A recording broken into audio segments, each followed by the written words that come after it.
Hey, Annie. Not sure if anyone else is here, but hope everyone had a great weekend. It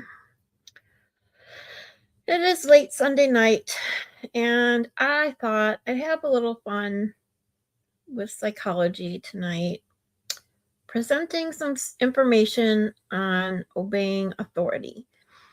And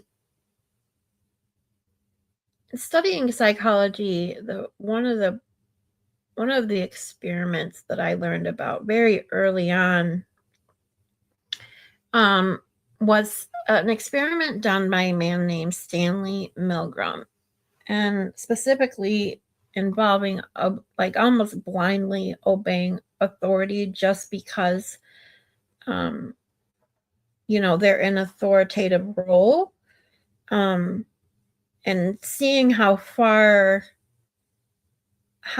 people would go. And I was playing around. I actually have been working on this off and on all day. I didn't think it would be as difficult um, as it ended up being. Hold on one second. Sorry.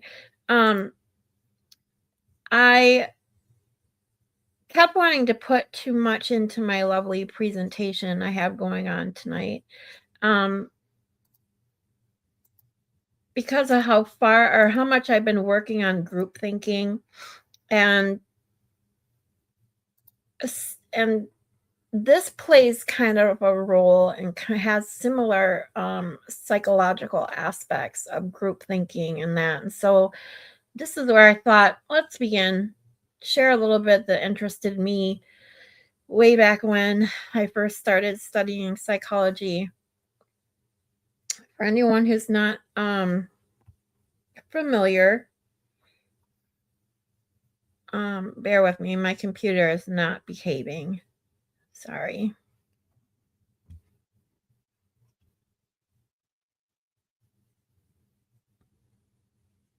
Give me 1 second. One moment, please.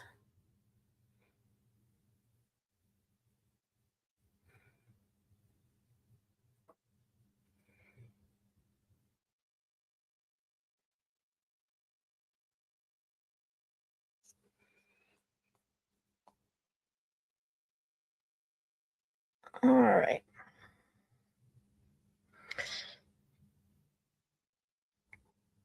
So anyway, back to what I was saying. So this experiment, again, done by a psychologist. I haven't even looked to double check, but I don't know. I don't believe he was a psychiatrist, but I know he was a psychologist, a researcher in psychology. And he started studying things. He wanted to understand why or if people, ordinary people would obey authority, and how much um authority could someone be given. um and his studies in particular started um after like the Holocaust and all of that stuff, and I could go into that, but that's not really where I want to focus this. But to make it very simple, this experiment involved um the participants of the actual study. They were basically the learner. He also had people that were considered actors who were working on his behalf. So, to put this in perspective, I kind of made a lovely little PowerPoint here. As much as I'm not really a PowerPoint fan, I put this into Canva and said, "Here, give me a fun presentation." And this is what I came up with, because when I was trying to make something fun, I kept delaying it by trying to add too much stuff. So I tried to make it simple and told an AI program to make me something fun but short and sweet. So this is what we got. As I continue these, where I want to go with these psychology streams, I'll have things a little bit more prepared, but here we go. So this obviously was done by Stanley Milgram. Hi, Cheryl. Thank you for coming. So As it says Milgram's experiment highlights a vital question. Why do people follow authority figures even when it contradicts their personal morals? This phenomenon raises significant concerns about human behavior and ethical dilemmas. So the participants of the actual study, like I said, they were called the learners. And then you had the experimenter, who was Stanley Milgram, doing this experiment. And he had his workers who were in on this, and they were the I'm sorry, I'm mixing this up. I'm calling them backwards, I believe, but let me put this simply. Okay, so the people that were participating in the study, they had to answer questions given by the Confederates, or the people that were working for Stanley Milgram. So those people were in a room, and they were in front of the people that were in the study were in front of a machine that they were told was hooked up to the people in the other room. They couldn't see but could hear. The participants of the study believed that they were to give an electric shock for every time the learner got the question wrong. Not only that, they were told every wrong answer, they had to go up voltage. And the long and short of it, the higher the voltage that they were supposedly given,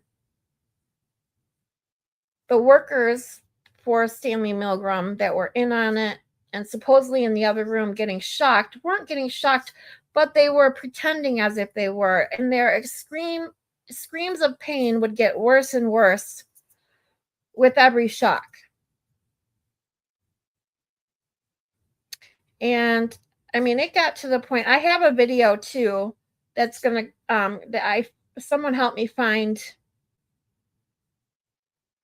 the video of this actual experiment, which is crazy because I saw this exact video in college, over 20 years ago. But it's insane that in one particular study itself, over 65% of the participants shocked these people at maximum level, knowing that it could cause fatality, that it was a lethal dose of electricity, all because someone in a white coat told them to. Now, going into that, there's a side note here. When you study his research, because to publish your research, it has to be able to be duplicated, peer reviewed, and so forth. So when he duplicated his research, he changed some things, including how he asked his participants to enforce these shocks. Between it being a demand, like you must do this, or it could be as simple as please proceed. And that made a difference as well. And ironically enough, the more demanding it was, the less likely they were to continue. Which is why that kind of leads me down another little rabbit hole of group thinking. And yeah, that's a whole nother thing. But when you have someone who's not only in authority, but can manipulate you by the words that they use, it can be a very, very deadly combination. Let's put it that way. So, kind of giving a little history of what this experiment is all about. I'm gonna play this video that shows the experiment itself, and then we'll continue on.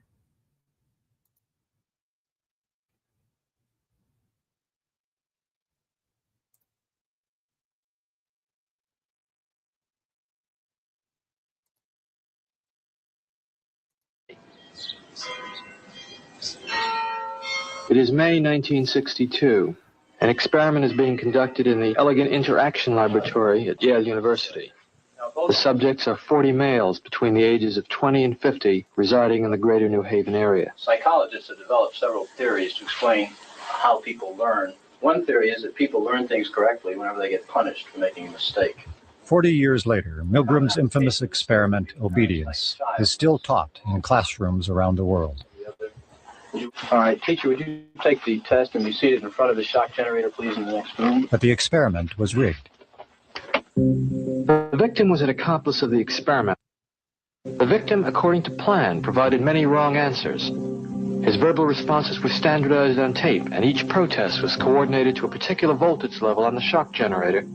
Now, as teacher, you were seated in front of this impressive-looking instrument, the shock generator. Its essential feature is a line of switches that goes from 15 volts to 450 volts, and a set of verbal designations that goes from slight shock to moderate shock, strong shock, very strong shock, intense shock, extreme intensity shock, and finally XXX, danger severe shock.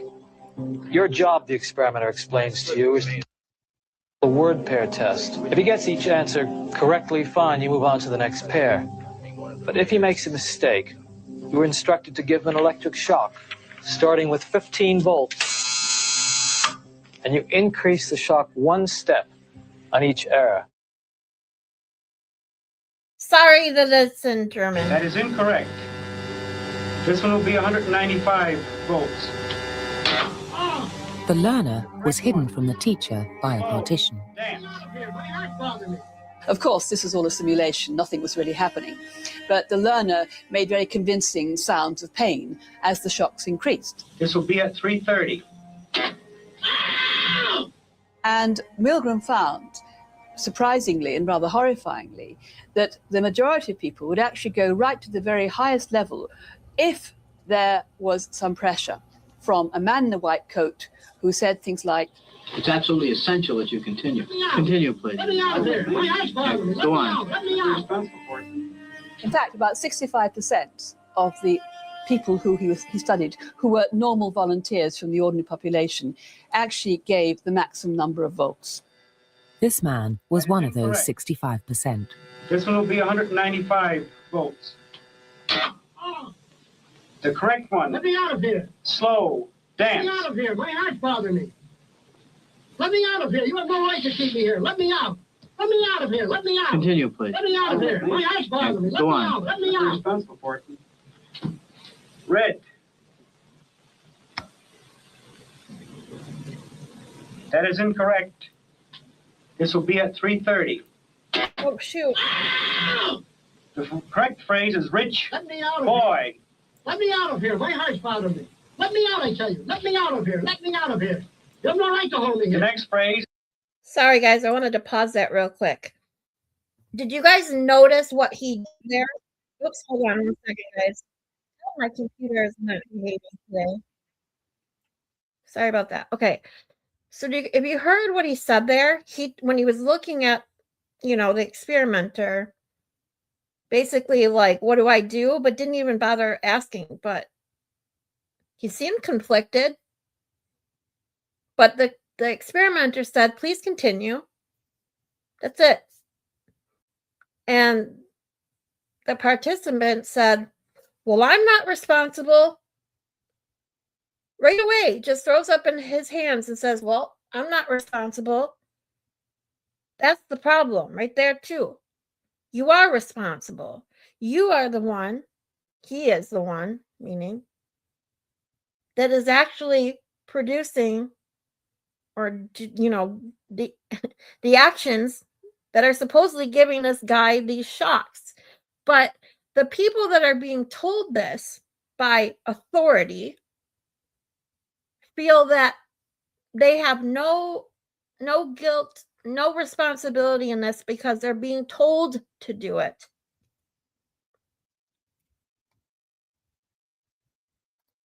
This is fast. Let me out. Let me out. Let me out of here. Let me out. Bird, Let me out. car, train, plane.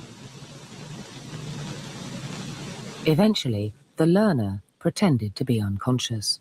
Continue, teacher. That is incorrect. This will be 345. The correct answer is fast bird. What we learned from that experiment is that people will actually do an awful lot when they're put under pressure from authority figures. And the problem is, of course, that when we obey the unjust authority figure, the person who gives us immoral commands, then, of course, awful things can go wrong.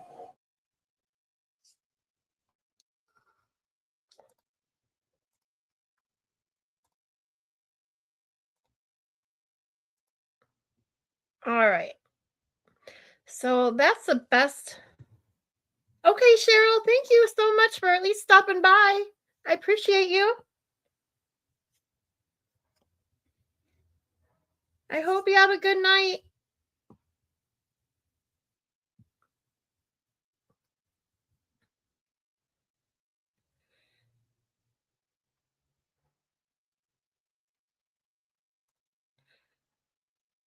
Okay, so you kind of get the gist now. I know it's hard to explain. So that's why I thought at least playing that video would give you a little bit of a visual of what I was talking about. Which just leads to so many questions and things that I have always, this is what just always continued to fascinate me in psychology, is how the mind works, why people do what they do, what causes, some people to follow the majority and some not, no matter what they're told. And I think it just comes down to curiosity a lot, but it's deeper than that. I've always tried to, or always wanted to understand why everything. I've always asked why. And so I've spent a lot of time studying in and out of college and trying to learn as much as I can about the human brain and human behavior. And this is, like I said, I started here because this is one of the very first experiments that I saw that fascinated me. And I couldn't, even to this day, I can't understand how people could do that, knowing that someone, and they obviously didn't know this was fake. So in their mind, they knew someone was on the other side of that wall. No, not even, they're done screaming. Now they're not even screaming anymore. So like they said in the experiment there in the video, they're passed out or worse, especially knowing that the 400, I believe the maximum voltage on that machine in particular was 450 volts. They were informed that it could be fatal. And can you 65% of people, so every 2 out of 3 people were willing to go the maximum just because someone in a white coat with authority in their eyes said, please continue, or you must continue, or whatever. Like I said, he did these experiments several times. He used different verbiage. So, it was more demanding, less demanding, a simple request. And it's surprising, even now when I look at it, in some ways and not in some ways. The more demanding he was, the less inclined they were to go the maximum. So but it just goes to show you how once someone has that in with you, like someone even if they're not technically an authority, they're an authority figure or in an authority role. If they've already got you doing things based on a simple request, a simple manipulation to worse and worse requests is how, this is how easy it is to get someone to do something that they themselves feel is against their morals or isn't right. which, like I said, I feel it's just crazy to me.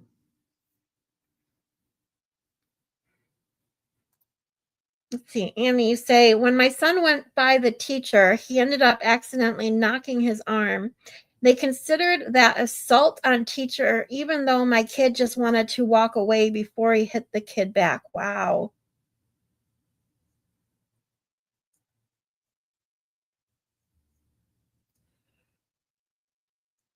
Wow. Just wanted to cool down. Yep. Yep. See, isn't that crazy? It's insane. Like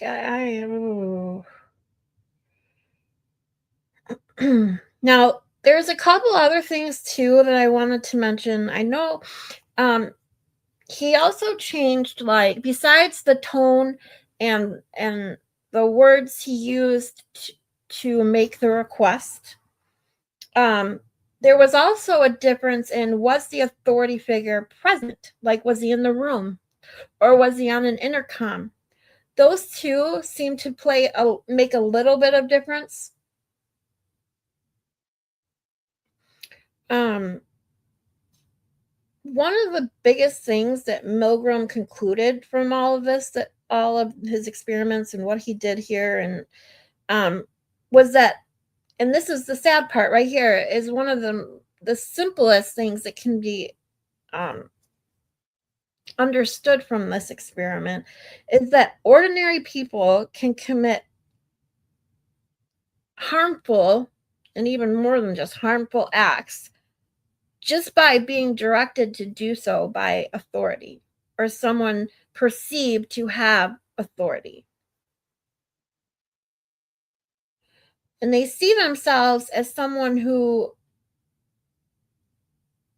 is not responsible for their actions because they're carrying out requests from someone with that authority, as seen in that video. Like, I'm not responsible. I'm only doing what you told me to do.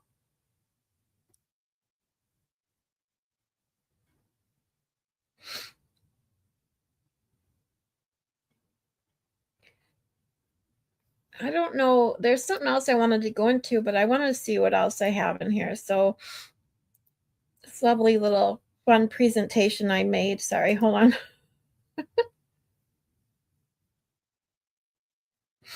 Yep. So 65% went to maximum voltage. This I went over.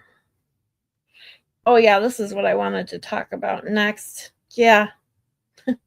I'm working on a whole video on trolls and why people troll and the mentality of it, what they gained from it. That'll be maybe next weekend if I get it done in time.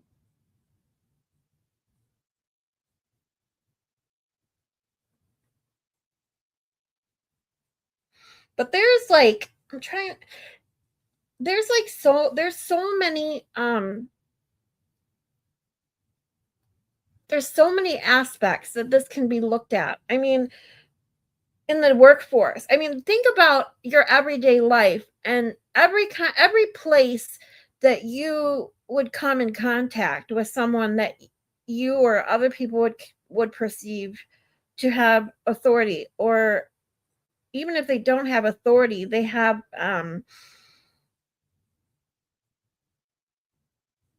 just appear. I can't think of the word I'm thinking of right now, but even if they technically don't have an authority figure or they have an authority status, even if they appear to be authoritative in their job or in their social status or anything that can be perceived that way, how many times a day do you think you come in contact with someone like that? And think of how many times a day your behavior could be manipulated by somebody like that, especially in your job, which, most people work full time. It's 40 hours a week, 8 hours a day minimum. where you're constantly, unless you are the boss, the owner, you're constantly having to bow down, in a sense, to people of authority, your manager, the owner, the general manager, depending on the business that you're in. There's constantly people looking to have that role, and they will use it and abuse it a lot of the time. So it's always good to be aware and to take in when people are trying to be like sincere with their behaviors and their mannerisms towards you, especially in the workforce. I could go on and on about that. One of the things I think, and this is all my opinion, I have to say that. I should have said that in the beginning, but my opinions on this matter, and one of the biggest things I think I've always recommended to people, especially in the workforce, is be careful, like when you become friends specifically, or more than just coworkers with someone who is in a working role above you, like say your manager, how easily that relationship can, the person that is higher up on the rungs, so to speak, can use that relationship against you and manipulate you, and sometimes you wouldn't even see it, you wouldn't even realize it.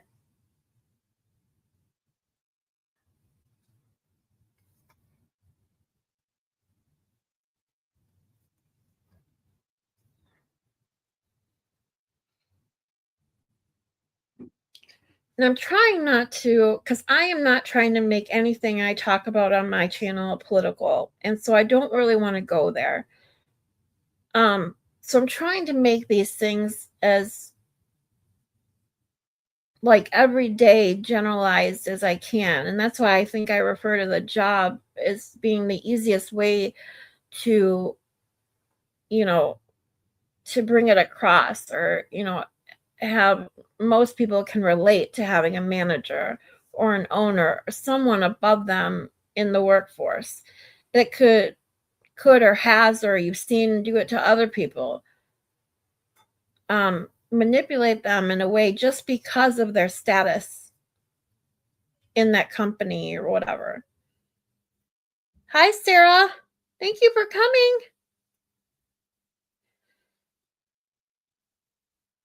I appreciate you.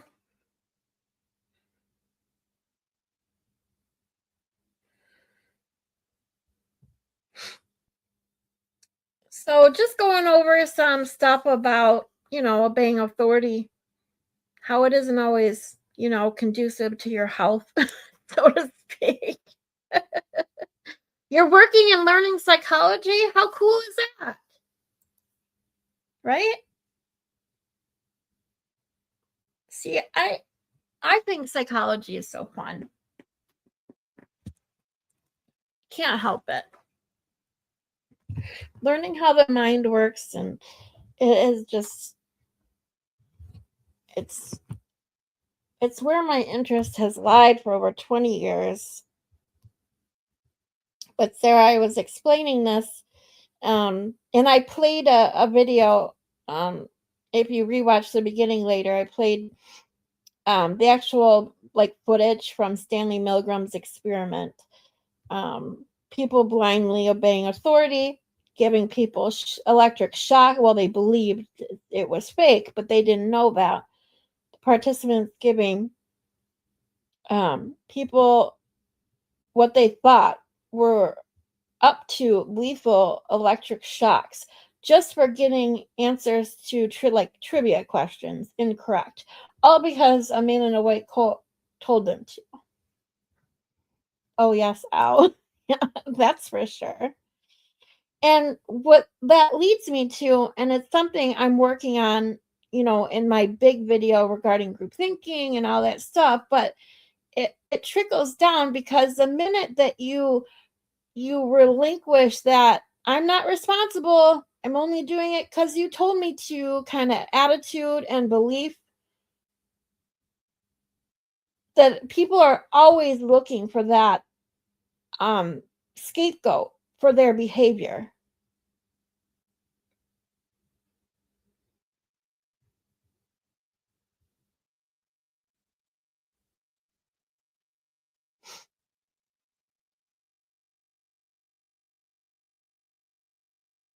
Bear with me a second.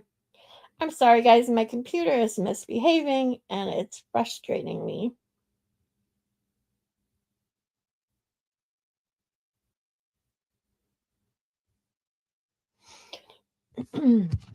But another avenue I wanted to take this. I had an article pulled up and now it's gone and I can't find it, so I'm looking for it. Was in trying to fit in as well, because this doesn't always apply specifically to someone with authority. This kind of it weaves itself into like just someone wanting to fit in, because once you feel like an outcast in a society, in a clique, in school, and work, and again I go back to work because it's the easiest way to compare. Say you're new at your job and your coworkers all go to lunch at the same time, and you're all by yourself, but you want to fit in.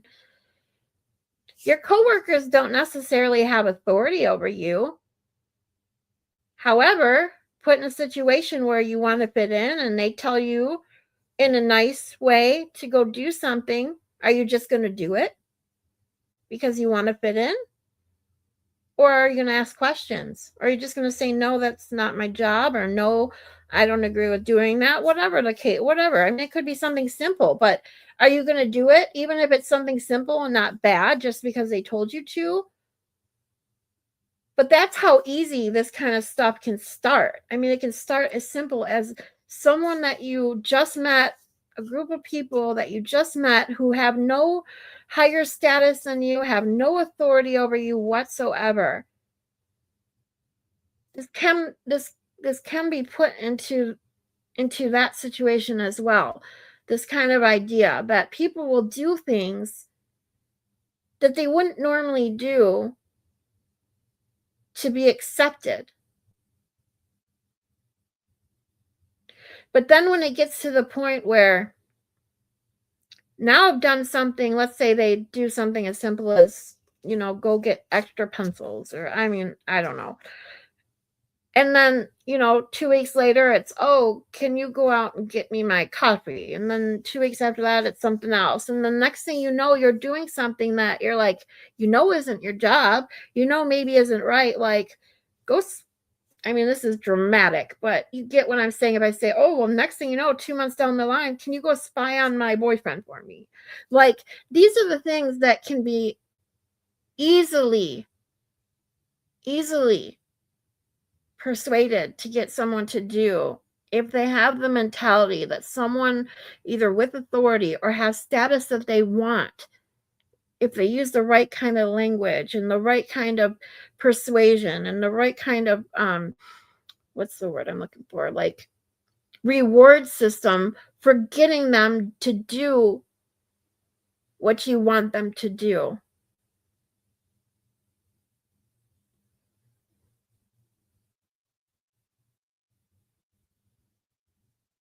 It's very sad, especially in today's crazy world, that more people don't question these types of things. I see it everywhere.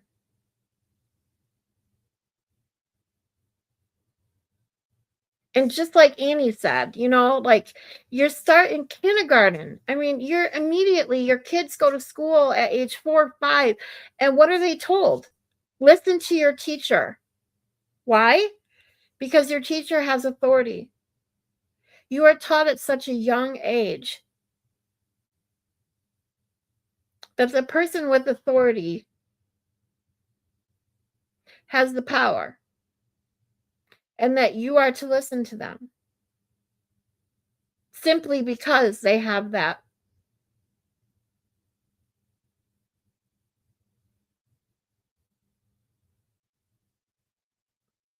And I didn't mean this to turn into like a lecture. I'm trying to, because this little Canva presentation didn't turn out exactly the way I wanted, I'm trying to wing it.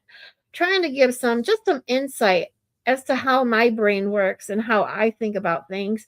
And, you know, maybe it trickles down to someone who says, oh, well, I never even realized, my coworkers kind of treat me like that. Or, oh, I just moved, to this apartment and my neighbor is kind of, asking me to do things I don't want to do. And, it can be in any situation. And I think that's like the biggest thing that I can impart to anyone is if you're doing something that you don't want to do, either that you don't want to do, you shouldn't be doing, all of those things, just because someone asked you to or told you to, always ask yourself, why am I doing this? For what purpose? And if the simple reason is because they told me to, then really question yourself, is it worth doing?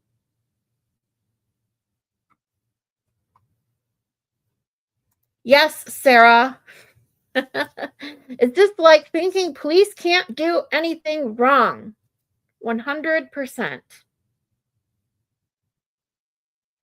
Yes, Sarah. And that's, like I said, I was trying not to go there because I could probably talk for the next 4 hours about this, because I'm working on a specific video regarding the group thinking, and this plays a role in that. And I wanted to start somewhere. And I was trying to make it a little simple. But yes, that's exactly it, Sarah. Because what are you taught when you're little about police officers?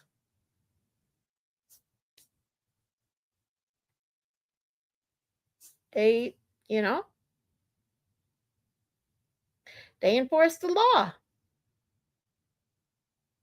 So make sure you listen to them. And yeah, it's make sure you listen to them no matter what, because what can happen? Oh, that's right. They can arrest you and do all kinds of things. And there is where it lies the problem, and especially in Massachusetts, as we all know, that who's the authority to the police officers when they do something wrong?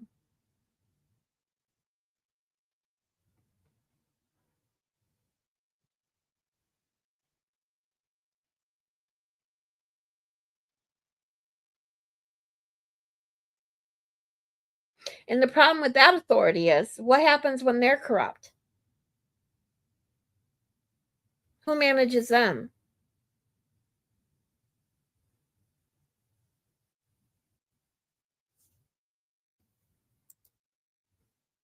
It starts younger. Mom and dad have the authority from the beginning. Yep. And that's what I'm saying.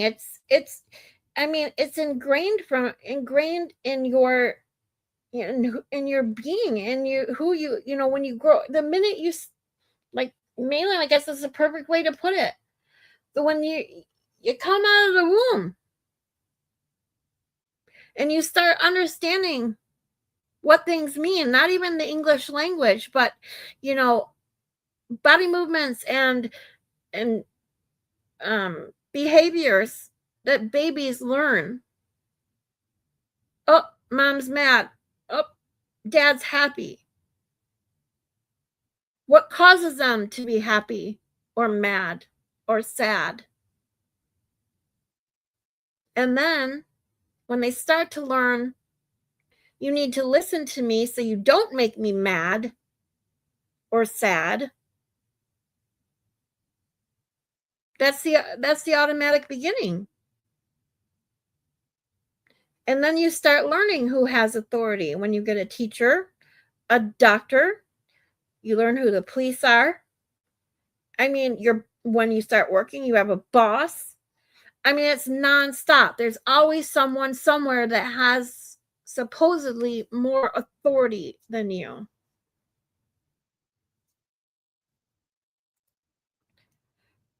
Oops, sorry, I checked that off and I didn't read it yet. It should feel right or don't do it. Yep. Or at least question why you are doing it and are the motives for doing it, meeting your values and morals. I couldn't have said it better myself, Annie. That's it. Exactly. You always have to question it. Why am I doing this? For what purpose? Am I doing it for, to be liked? Am I doing it to not cause conflict? Am I doing it because I want to do it? And is this something I want to do in the first place? Do I agree with this behavior?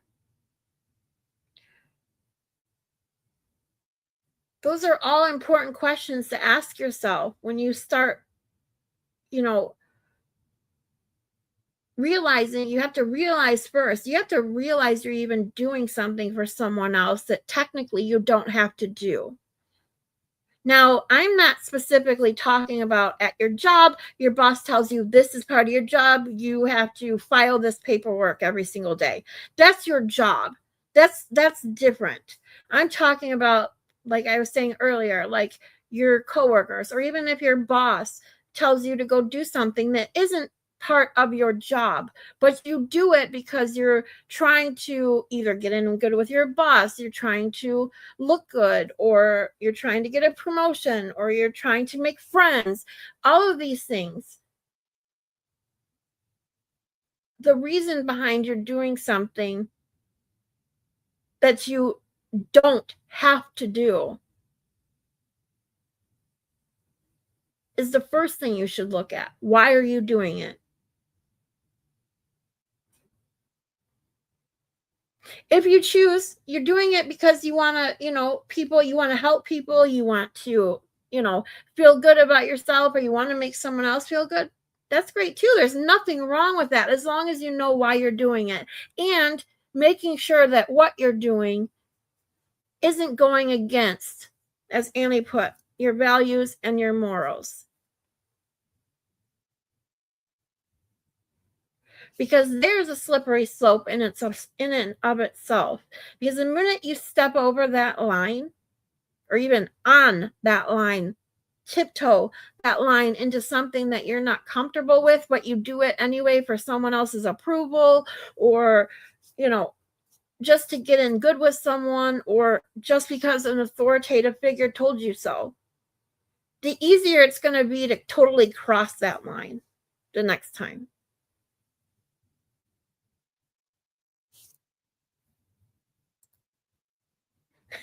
Sarah, that's right. See, Sarah has a wrench, and that means all of you better hit that like button right now. Thank you. If only Anakin questioned Arsidious.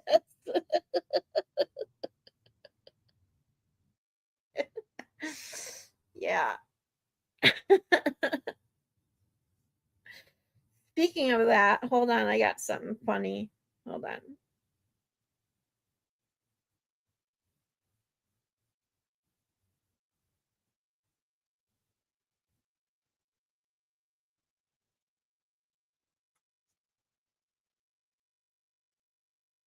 I'm too, while I download this thing, I'm also working on a game, you guys. Because I'm going to try and do these like psychology lesson things every Sunday night. That's one of the things I'm going to do every week. They probably won't be long ones. Like this one, what I've been on for 45 minutes, probably go on for an hour, maybe hour and 15 minutes. I don't want these to be long, just for fun. Some lessons, if you guys are interested in learning some psychology. But I'm also trying to integrate like a little fun game just to make it fun, not it be less of a lecture. Like, I don't want you guys thinking you're going to class every Sunday if you join me. I want it to be fun. So I'm working on this little game that would be able to be, played every week, but we just changed the subject. So I wanted to do it tonight, but it's just not ready yet.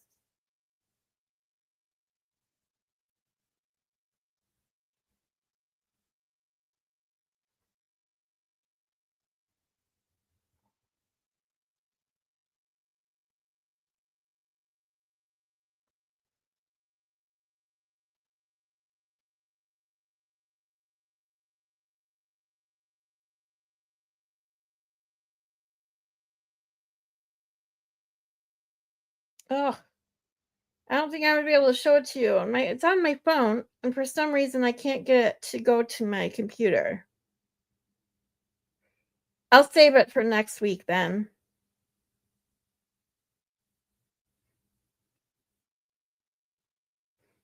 Oh wait, I think I got it. Hold on. It's just really cute. I just thought I'd share. Hold on. I think I got it.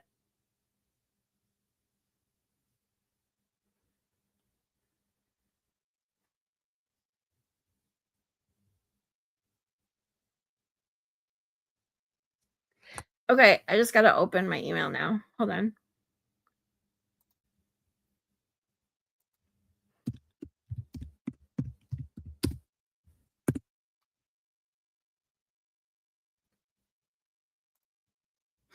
Oh, and Sarah, I can't remember. It was you. I think Sarah, you were the one that we were trying the Venmo to PayPal, right? We did work it out. I did get one. Someone did send me to PayPal from PayPal, and I also got one from Venmo to PayPal. You just have to use that plus sign. It worked. So I have it in the ticker, and here's my lovely grift. I'm so bad at that. I'm not going to be very good at it, but any support for my channel would be greatly appreciated. It will help me pay for my Canva. I'm working on these digital things to play these games and do these lessons every Sunday night. And my StreamYard, which I was able to pay for. Thank you for the help for that. And I appreciate you guys. Until I get monetized and can do super chats and fun things like that.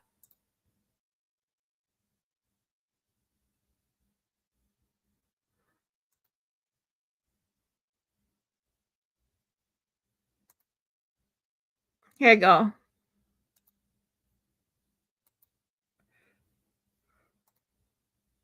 You like that? Took the do not remove sticker off my mattress. Didn't get fined. That's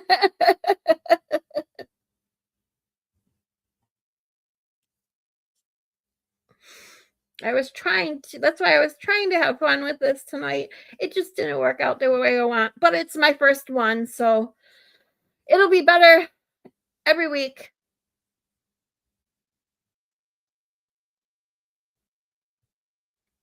I'm hoping next week to really start into the group thinking that way.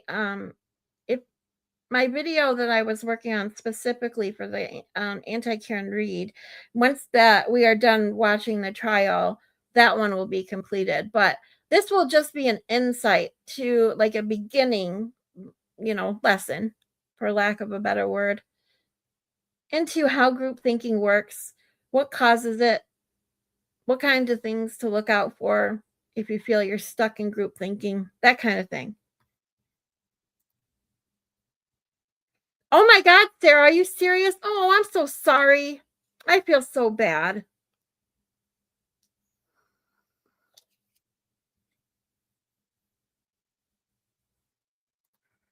Yes, Maylin. Yes, it's like pack mentality. Yep. Where, here, you know what? I'll post something up just to give you guys an idea.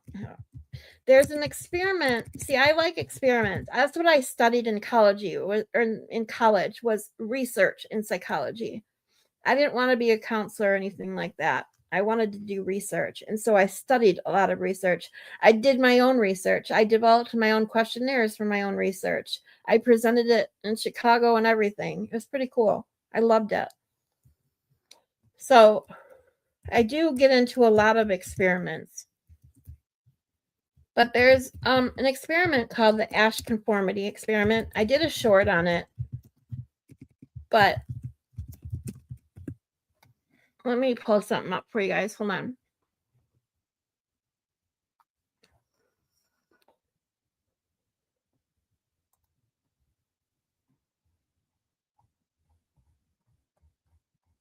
So here we go. So basically it went something like this. This is the best way to give you guys a visual.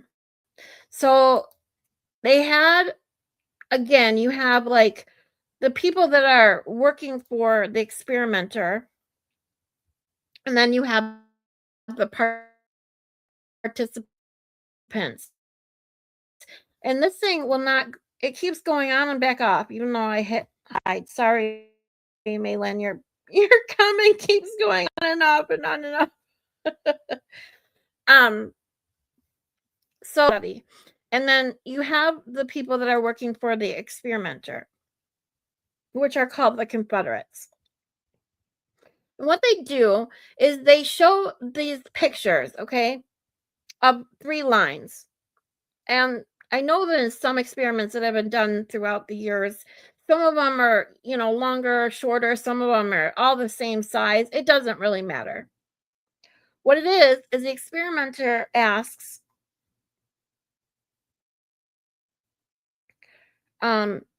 which line is the longest, right? So if, say, I was going to ask you guys were my participants, I'd say put an A, B, or C in the chat. Which one's the longest? And the idea is that the first person who answered would always be a Confederate, somebody who was working for the researcher. And they'd answer incorrectly. So they'd say, okay, the answer is A, which obviously it isn't A. You can see that with your own eyes. The A is not the longest line, right? And then the second person who answered was also a Confederate, and they'd say A. They'd follow the first person, even though it's blatantly wrong. And then they go on, and several people, I'm not sure like how many, but several. I'm sure every experiment was different, how many answered incorrectly first. And then it would finally come to the participant. Would they answer the correct answer? Or would they answer the wrong answer so that they wouldn't stick out? Or, they wanted to match the people before them. Even though their eyes are telling them that B is the longest line, everybody else before them said A. And now I don't know the percentage. Let me see if it's in this article. But a lot of them, I think it's even a majority of them, like a high majority, let me see, would give the wrong answer. So this one says there are clinical trial or critical trials. Okay, there were 18 trials in total. The Confederates gave the wrong answer on 12 trials. Ash was interested to see if the real participant would conform to the majority view, which was obviously the incorrect view. So, for example, the correct answer might clearly be line B, but every Confederate confidently stated that line C was the match. Okay, in either one, doesn't matter. So they gave the wrong answer. The naive participant, hearing all peers choose a wrong line, then had to give their answer last on the trial. Ash's key question was whether the participant would go along with the majority's wrong choice or stick to the obvious truth. In the main experimental condition, the independent variable was essentially the presence of group pressure, the unanimous wrong majority vote. The dependent variable was the participants' response on each critical trial, whether they conformed to the group's incorrect answer or gave the correct answer independently. Ash quantified conformity by the number of trials on which the participants yielded to the majority's wrong answer. Oh, here's a clip. Let's watch it.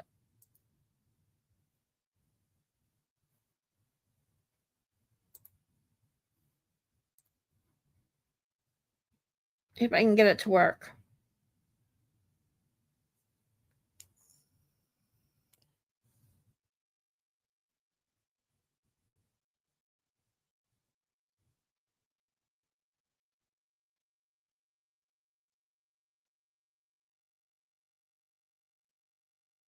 Hello.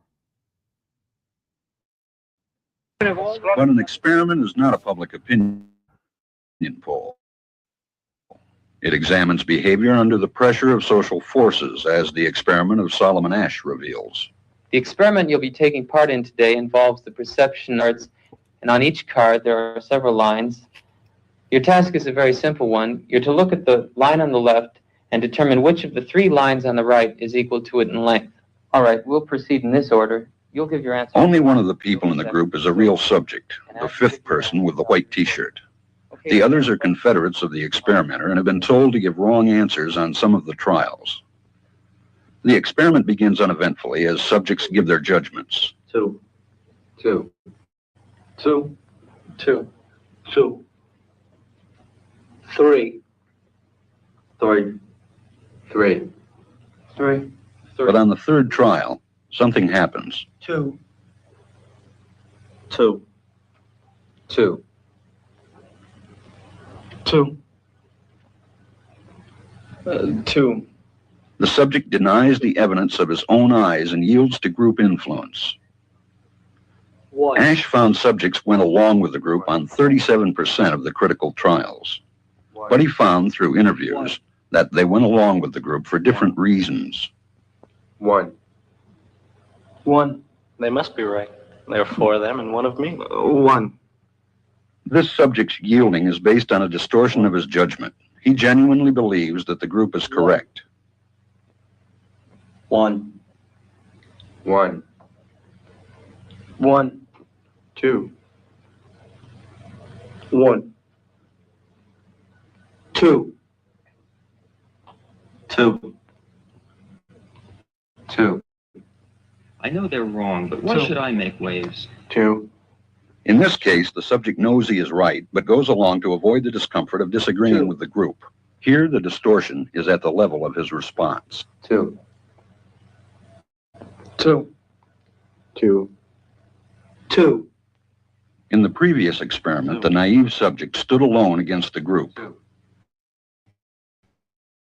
In this variation, who also gives the correct response? 1. 1. 2. 1. 2. With a partner, yielding drops to only 5% of the critical trials compared to 37% without a partner. Although subjects report warmth and good feeling toward the partner, they typically deny that he played a role in their own independence. The partnership variation shows that much of the power of the group came not merely from its numbers, but from the unanimity of its opposition. When that unanimity is punctured, the group's power is greatly reduced. Sometimes we go along with the group because what they say convinces us they are right. This is called informational conformity. But sometimes we conform because we are apprehensive that the group will disapprove if we are deviant. This is called normative conformity. The strength of the normative factor is shown in another variation carried out by Ash. In this variation, the subject is told that because he had arrived late, he would have to write his answers. Subjects in this private response experiment are exposed to the same amount of misleading information as other subjects, but they are immune from any possible criticism by the group. 1. 1. 1. And this enormously reduces the pressure to conform. Conformity drops by 2/3. Ash's experiment is a classic. It reveals how people will deny what they see and submit to group pressure. It allows us not only to observe conformity, but to study the conditions that increase or reduce its occurrence.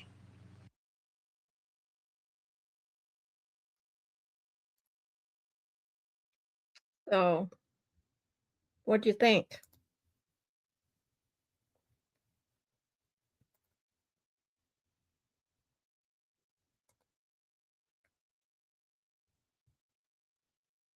And it definitely plays a huge role in, especially more on the conformity experiments and research that I've done, things that I've read. That plays more of a role in my whole video on how the anti-Karen Reed people think and behave.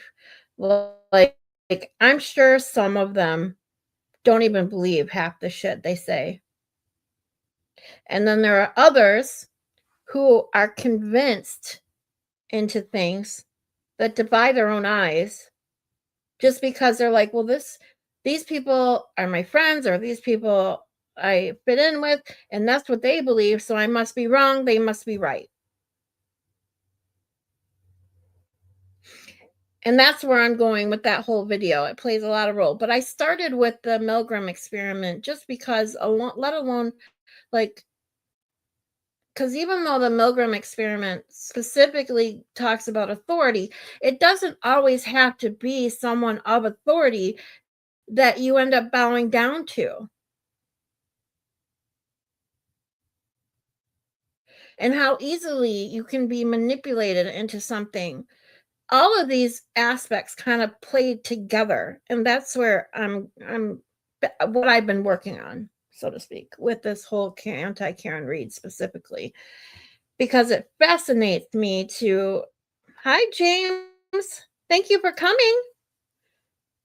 It fascinates me to, to show that even these experiments and these ideas and something as simple as confirmation bias can't really be used on its own to explain something. It goes deeper than that. It's a combination of so many things. And that's why I figured if I could break some of these down first and then kind of show how they intertwine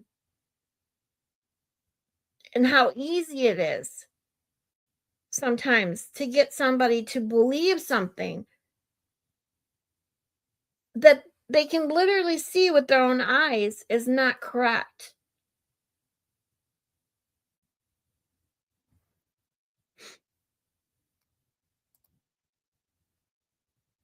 That's how I feel that Carrie felt. Yeah, I think there's a lot more there too, though, with her. I think Carrie trauma bonded to Jen McCabe, and Jen McCabe took advantage.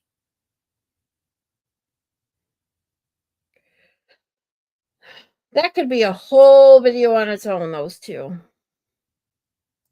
Oh, yeah, totally manipulated, 100%. I could go on a rant like no tomorrow. I know this case inside and out. Yeah. Yeah, I think a lot of us feel that way. And that's where that's why I'm doing I'm watching the Karen Read first trial.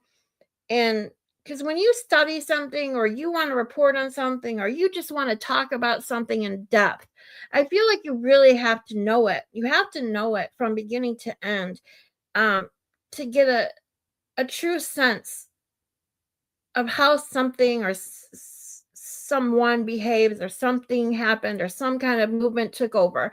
And when I started working on this, coming from my vantage point of only seeing the second trial and coming into this community of Karen Read during the beginning of the second trial, I realized I didn't have a full understanding of it, and I needed to go back to the beginning.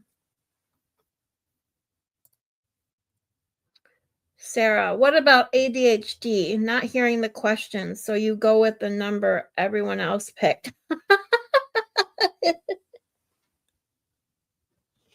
That's totally different, Sarah. Come on now. Now, see, that could go into a lot of things, to be honest with you, because most people, what should you do, Sarah? Answer your own question. What should you do in that case? Instead of answering it, what should you do? Say, excuse me, I'm sorry, I didn't hear the question. That's what you should do, right? But people are, well, embarrassed. They don't want to admit they didn't hear the question, right? So, okay, screw it. I'll just go with the majority. That could definitely be a valid reason for answering incorrectly. But the difference is, if someone were to ask you that question and you heard it the second time, would you then go with them as well, even though you knew the answer was wrong? That's the difference.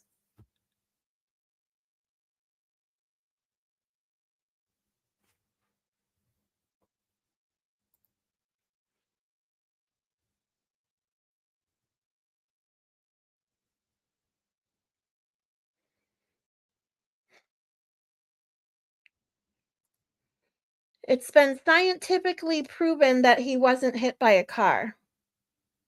I totally agree with you. I think all of us here agree with you. And that's where I'm going with this, is that people still argue that that taillight's broken. Even all these videos that now come out, you know the diffuser, about the diffuser, and there's no white light in that light, in the Lexus light yet. People still say in that video that that thing is totally smashed.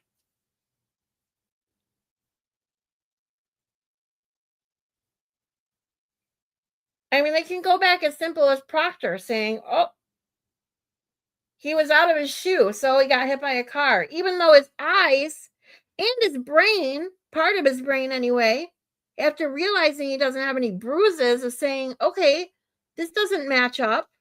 And that could go back to something as simple as cognitive dissonance in psychology. I think most people know what cognitive dissonance is by now. But that's the basic it's just something as simple that when something doesn't agree with what you believe, I'm trying to put it as simply as I can. When something comes across, you see something, hear something that doesn't go along with you know, with what you feel, what you believe, what you anything, and it causes this imbalance kind of in your thinking and in your brain. So you try to work it out. So you have this, you want equilibrium, you know?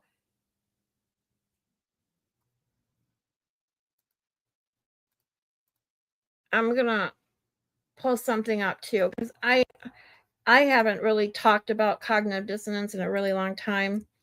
And I don't want to I mean, I know what it means.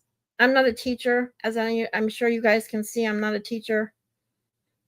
So I don't want to say it to the point where it's confusing. So I'm going to give you guys a great definition of cognitive dissonance.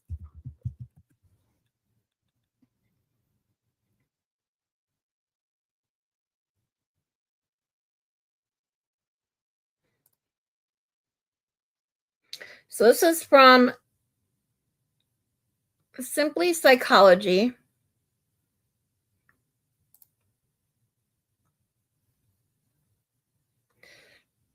Basically stating, oops, hold on.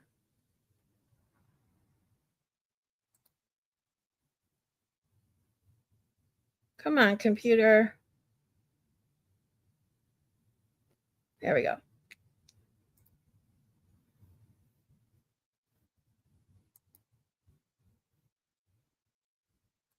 So, simply stating, cognitive dissonance is the mental discomfort experienced when a person holds two conflicting beliefs or when their actions don't align with their beliefs. So, see how easily these things can be worked in together? I mean, right here, when you have two conflicting beliefs or when their actions don't align with their beliefs, which can be intertwined right there with the authority issues we were just talking about. So that participant in Milgram's study didn't feel, at least he seemed, that one in particular in the video, didn't seem to morally believe in giving these people those shocks, which led him to look at the researcher like, what do I do? What do I do? Researcher said, please continue. But then working in, obeying authority and conforming and wanting to please, he does it anyway. So then, what's he do? What did he say in that video? I'm not responsible. That is his way of just, dissolving the cognitive dissonance he was having. That mental discomfort of believing that this is wrong, but doing it anyway.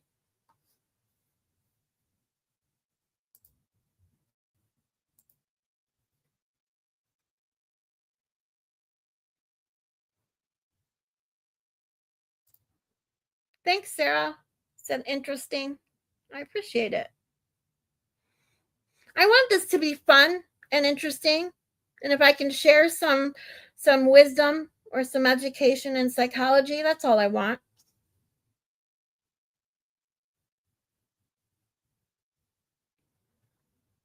Something you guys will be interested in.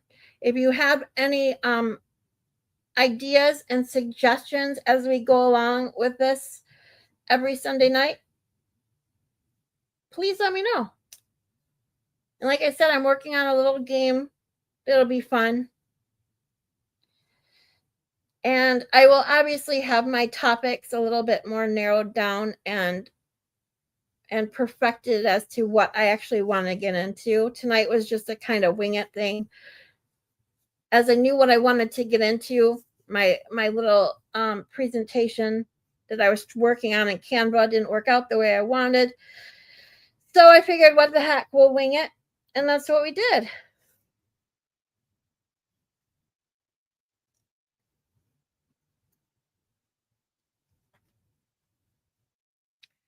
But I'm going to leave you with that for tonight. I very, very much appreciate you all for being here. And I hope that you guys will join me again next week. I'm going to try and do this every Sunday night. I'm not sure if I'm going to stick with the 10:30. I'm going to kind of play it by ear depending on what works for others. But it'll probably be around 10 next week if it works out. But I will post it. So keep an eye out. Please hit the like and subscribe if you haven't on your way out. And share with anyone else that you think might be interested in learning some psychology and having a little fun on Sunday nights. All right. Everyone, again, I appreciate you. Thank you, Annie. I appreciate you. I'm glad you enjoyed it.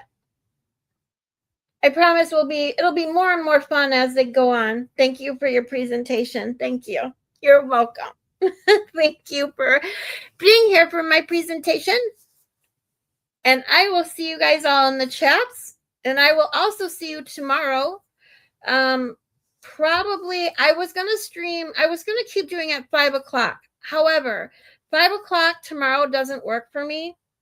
Annie and Sarah, since I know you guys do are watching some of the trial with me, does 1 o'clock seem okay for you guys? I want to ask you guys because I know you two will at least watch it with me and you're here.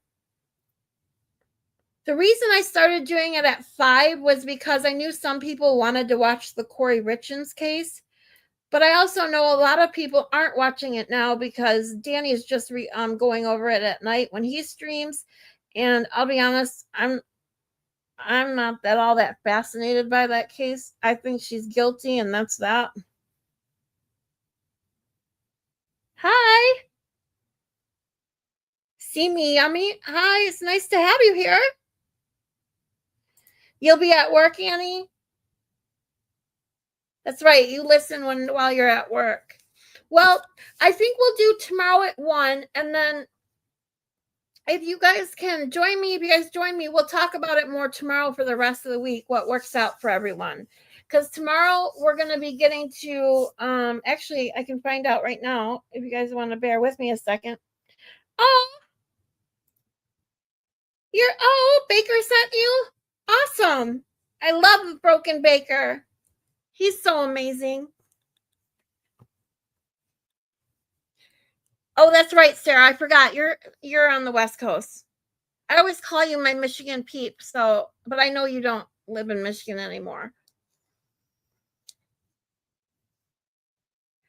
And James and Malin, thank you guys all for being here. Hold on, though. Don't go anywhere yet. And is it See Me Yummy? That's so cute. I appreciate you. Yeah, he is the bomb. He's my favorite. I love him to death.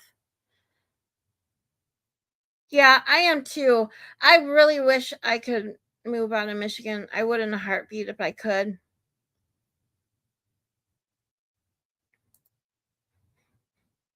I got Wednesday and Thursday off. Okay. And you're on the West Coast too. That's right. Oh, okay. So I said it right. See me yummy. But hold on one second. Let's see who we're getting into on the trial tomorrow.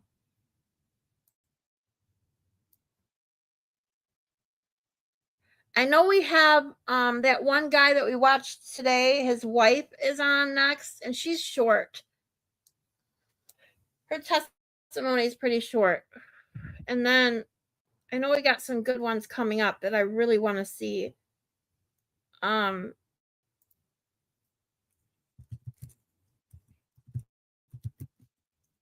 with me. My computer is so dang slow. Oh my God. Oh, and if anyone does, that's another thing, that any donations to my channel, to my PayPal or my Chime will go to either getting me a new computer or boosting up this laptop, one or the other, which will also help. So I appreciate in advance.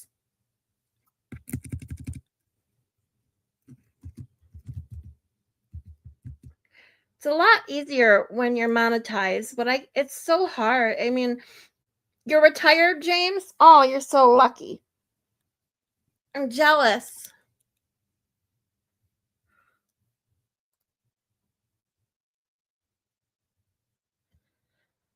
I don't know if I'll ever be able to retire. But, you know, I got medical issues. That's a whole nother story. So we won't get into that right now.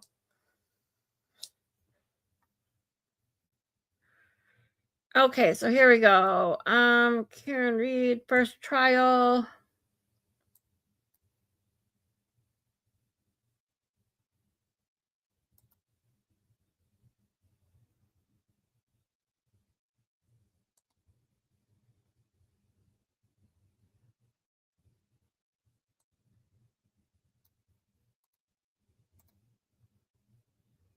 Oh, come on.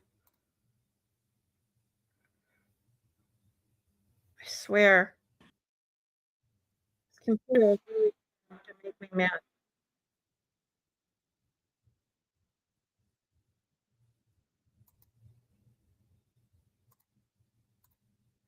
No, Lily, we don't want to hear you speak right now. I just want to see who's testifying. Let's see.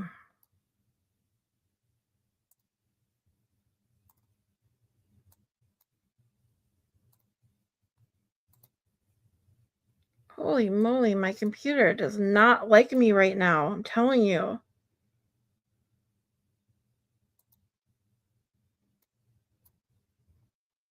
Okay, here we go. I think I got it.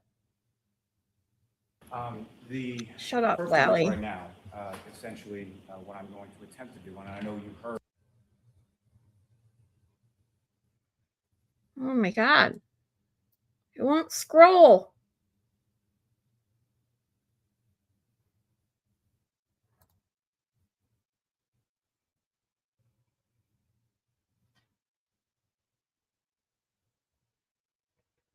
Thank you for your patience, everyone. Sorry about this.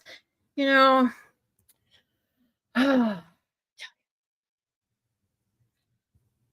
did, Annie, I did, but I closed them. And I think I closed them too fast.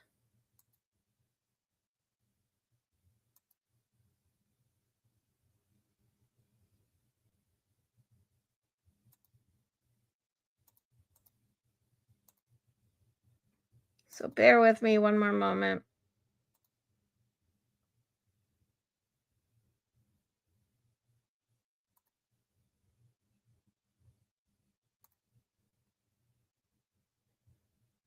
There we go. I closed them all. They're all closed now. See, this is still, hold on. I'm just going to reopen YouTube now that all those tabs are closed. It'll probably work better now.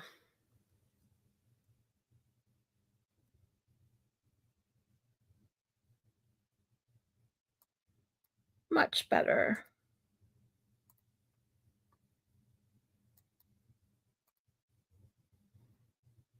Yeah, I'll have to remember to close all my tabs before I try to open YouTube.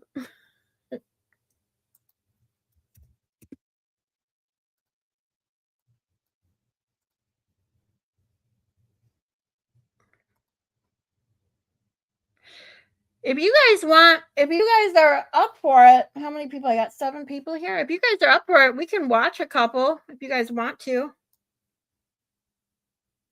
Let's see. I'm trying to, oh, I forgot to go to playlists. Bear with me. It's up to you. Let's see.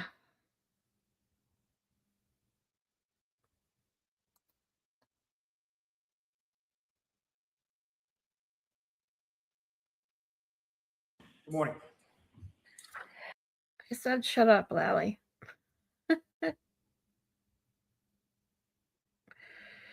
Okay, so here we go. We were on Michael Camerano. Okay, so next is Katie Camerano.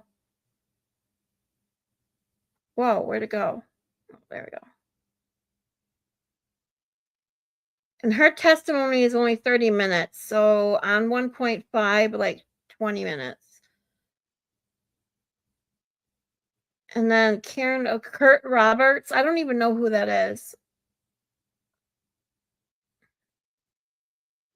Rebecca Trayers. These are all 20 to 30 minutes. And Karina Kolakithis. And then comes Chris Albert.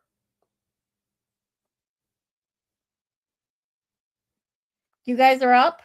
Maylin, you're about to go to bed? Okay. Lollipop because he sucks. Oh, Carrie's husband? That makes sense. Why? But why? That's so weird. Well, let's watch Katie Camerano while we're here, since I got you guys. She's only 29 minutes, so we'll put her on 1.5 speed and get through her. Because the sooner we get to Chris Albert, that'll be the interesting one. I have not seen, obviously, I haven't seen any of these testimonies in its entirety. Good morning. So I'm interested to see his entire testimony. Most of these small ones don't even matter. He asks them the same freaking questions over and over and over again, asking them about the freaking snow, like it makes a freaking difference.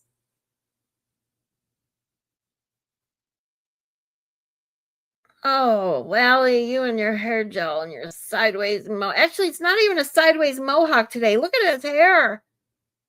What a mess. He must have ran out of his gel and then forgot to stop and get some on the way to court that morning.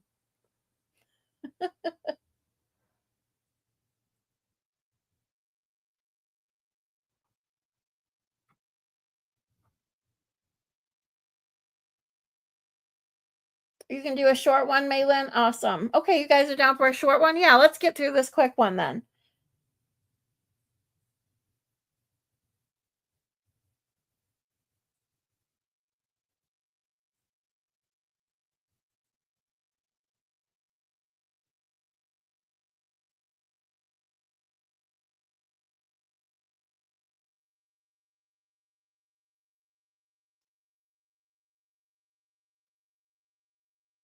Sorry, I was reading some of the chats I missed.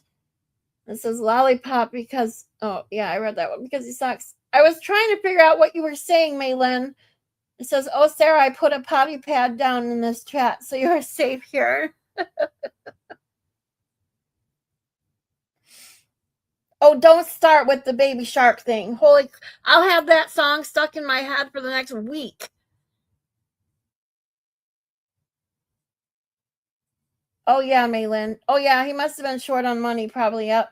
He couldn't buy his hair gel. I mean, look at it. He's got little pieces sticking up everywhere. Doesn't have as much of that thick gel look going on.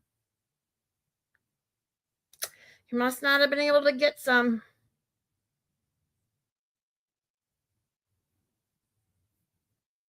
All right. Let me put on 1.5 and here we go. Oops, not the sleep timer, silly.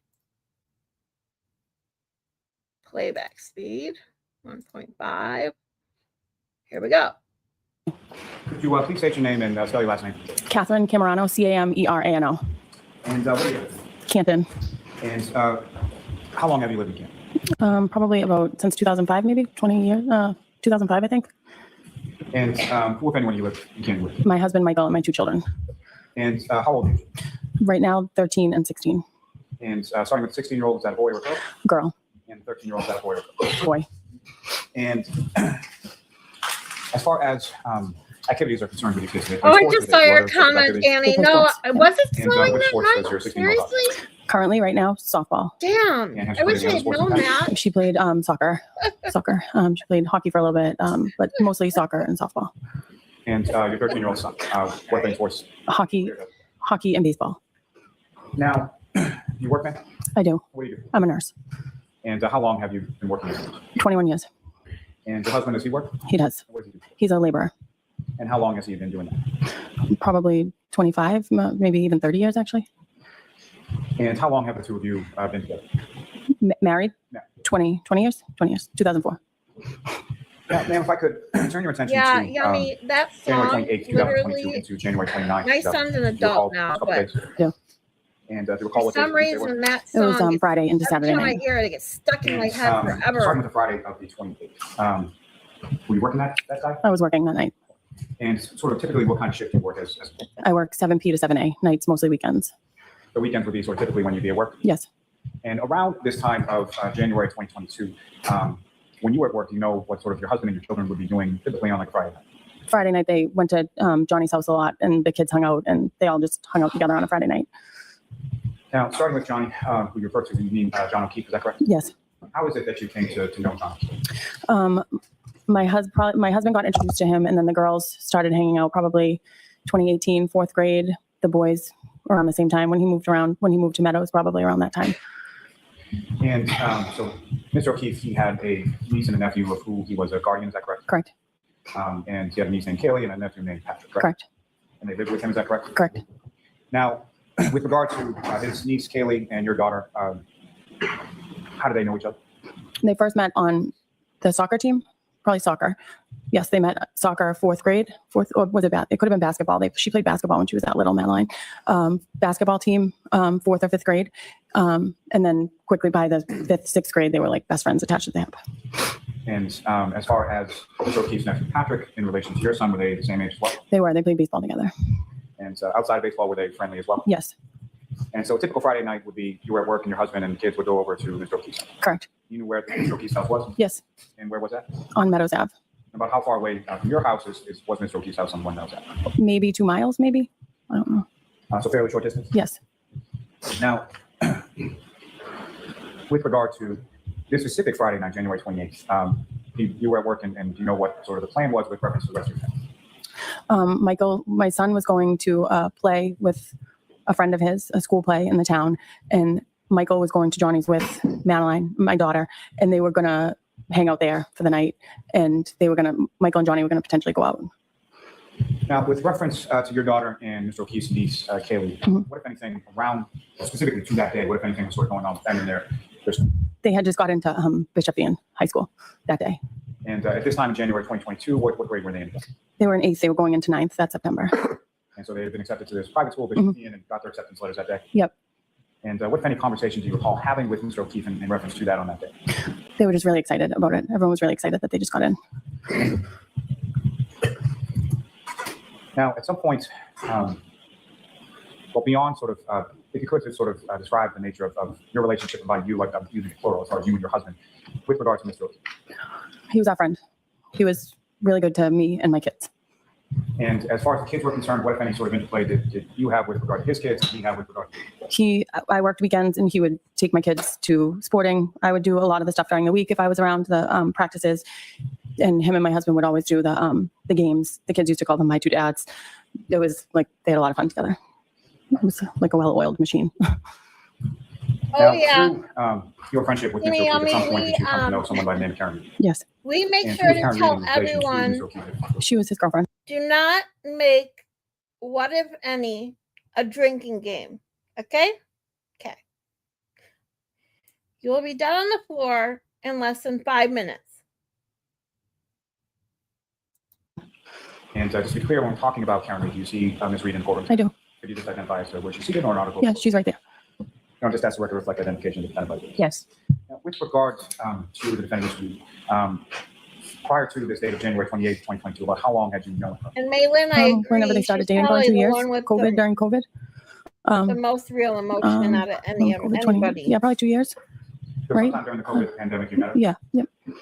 And as far as you were aware, did she live with Mr. O'Keefe and the children, or did she have somewhere else to live? No, she had a house in Mansfield, but she stayed at Meadows a lot. And so during the course around this time of January 2022, general time, about how often would you see Mr. O'Keefe? Probably 3 days a week, I would say. And sort of typically when you would see him, would that be sort of a game or your house? Anything, drop off, pick up, his house, games, anything. Now, as far as Mr. O'Keefe and Ms. Reed were concerned with regard to you and your husband, what, if any, socialization did you have sort of outside of the kids? Yeah, we went out to eat. We went to a comedy show. I would socialize with them. About how often would you do that? Well, the kids were around mostly, but maybe a few times. I feel like the kids were usually always around. Now, at some point, did you become aware that your husband and Mr. O'Keefe had gone out that evening? Yes. And how did you become aware of that? I don't know. Either Michael told me or my daughter told me. One of them told me. I forget who. And do you know where your husband went that night? I don't remember if he told me exactly where he went. And at some point, you're still at work. You're working an overnight. Is that correct? Yes. And the rest of your family, being your husband and the kids, they came at some point. They did. And how do you know sort of when or how they came? I have an alarm on my house, so I know when somebody opens the door.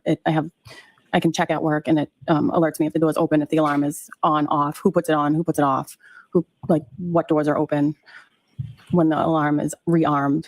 And if I usually don't allow sleepovers, and even if I did, my husband would have called me at work.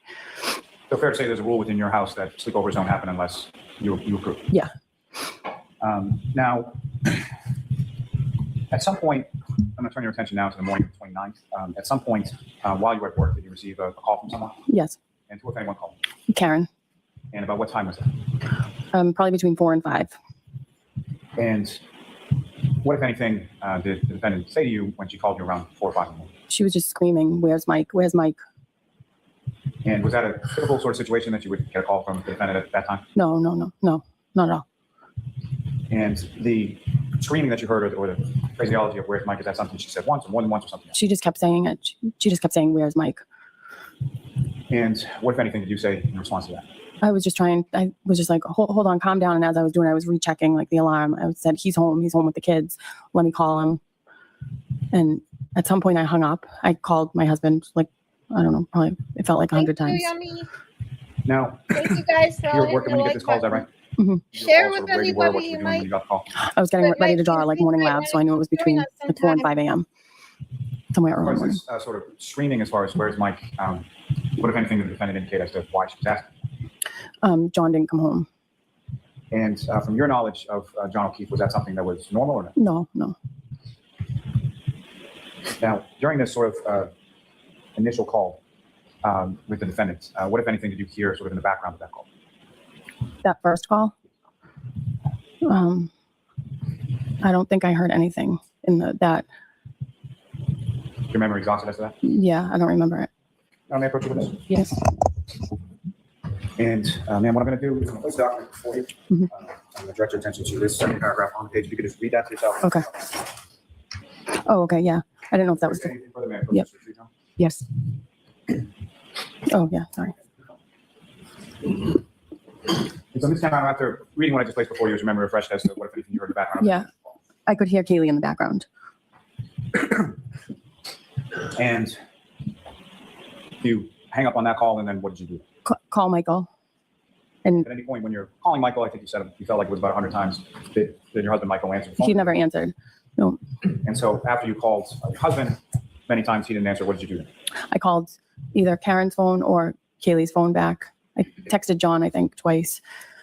And then I could, whoever's phone I called, I could hear Jen in the background, that someone had called Jen too. So you were speaking on the phone with either the defendant or Kaylee, correct? Yep.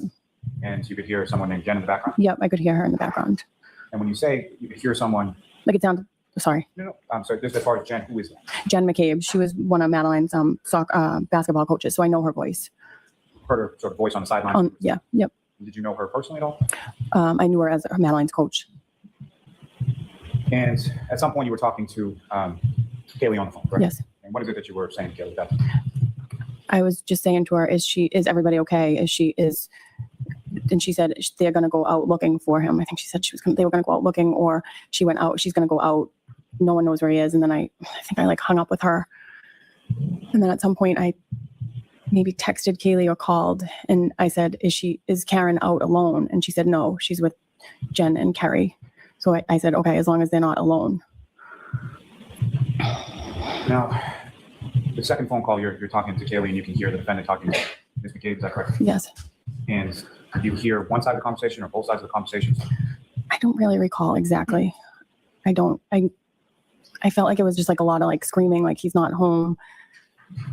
I don't really recall 100%. But as far as the screaming that you heard that he's not home, do you recall whose voice that was that you heard saying that? It was Karen. And beyond that, as far as the conversation that you overheard, what, if anything, specific about that conversation in addition to that, do you recall? I don't. And while these phone calls are going on, again, you're at work, correct? Correct. So what is it that you're doing sort of in relation to your job while these phone calls are going down? I'm trying to like in between draw labs for my patients, and then I'm like going in the back room, texting or calling, and then I'd go back out to the desk, out to the patients. Totally agree with you. You mentioned that the defendant was sort of screaming when she was talking to you on the phone and in the background. You talking to Kaylee. Yep. Could you describe sort of, or how would you describe sort of her, and by her, I mean the defendant's demeanor while you heard her on the phone? She was just like frantically screaming. Just agree with you too, screaming. James. Where's Mike? Now, during this time, you're working, you're dealing with patients, and you're going back to patients on the phone. And in addition to speaking on the phone with the defendant and then with Kaylee, with anyone else did you reach out to, or did you talk to that point? I talked to Carrie Roberts in the morning at some point. I don't know if I called her, she called me, and she said that I think that he was going to the hospital. And then I called my husband and told him that Kaylee was home alone and that he should go get her because she was at the house alone. Is it your understanding that your husband Michael then went to Meadows to pick up Kaylee? Yes, sorry. Now, you mentioned at some point you spoke to Carrie Roberts, is that correct? Yes. How do you know Carrie Roberts? I've known her since high school. And as far as you grew up in the same town, is that correct? No, I was friends with her cousin. So I had known her. And I've always known her. I've been friends with her for a while. May I approach the witness, Your Honor? Yes. What's been marked as Exhibit 48, specifically on page 22. With respect to that box, white box sort of towards the top of the page, you see a listing as sort of participants of that conversation? Yes. As a text conversation? Yes. But I do think they used his ignorance. Katie Camerano and JJ. And is JJ another sort of name or nickname for John O'Keefe? Yep. And the content, there's two blue bubbles on the bottom of that page, is that correct? Correct. And do you recognize the content of those bubbles? Yes. And what do you recognize those to be? My text messages to him. Those are text messages you just testified about as far as sending to John that morning? Correct. And both of them are from you with no response from Mr. O'Keefe? Correct. And about what time are the two text messages sent to Mr. O'Keefe according to that document? 5:10. May I approach this retriever? Yes. Now, Ms. Camerano, you had mentioned in your testimony that you had some phone calls or conversations with Ms. Reed on the morning of January 29th, correct? Correct. May I approach January? Yes. Yep. And that document, do those seem to reflect the calls that you had between yourself and the defendant, Ms. Reed, on that morning of the 29th? Yeah. Objection, Your Honor. Sure. Could I please see that? And so, Ms. Camerano, from that document, does that seem to be the phone calls and the timing of the phone calls between yourself and Ms. Reed that morning? Okay. Yes. May I approach again, Your Honor? Yes. I'm open to introduce in a minute the next exhibit. Any objection, Mr. Jackson? No. Okay. All right, thank you. Just Thanks, before we get to Yummy. what's You're up on yummy screen, is from that what's now ready for on. you as Exhibit 51? Yes. Now, Ms. Camerano, starting from sort of as far as the order of these, do you see sort of to and from and sort of date times on there? Yes. And does it appear as if the earlier times are sort of towards the bottom and then it goes on in time and chronology towards the top? Yes. Ms. Camerano, if you could scroll to sort of the bottom of the box. Now, with reference to essentially there are 6 boxes, am I correct in that? Correct. And with regard to box 6, if you could just tell the jury sort of. It says 129-2022, 4:49 a.m. to Katie Camerano, answered 2 minutes and 51 seconds. And the box above that, number 5. From, it looks like I called her at 4:56 on 129 for 2 minutes and 57 seconds, answered.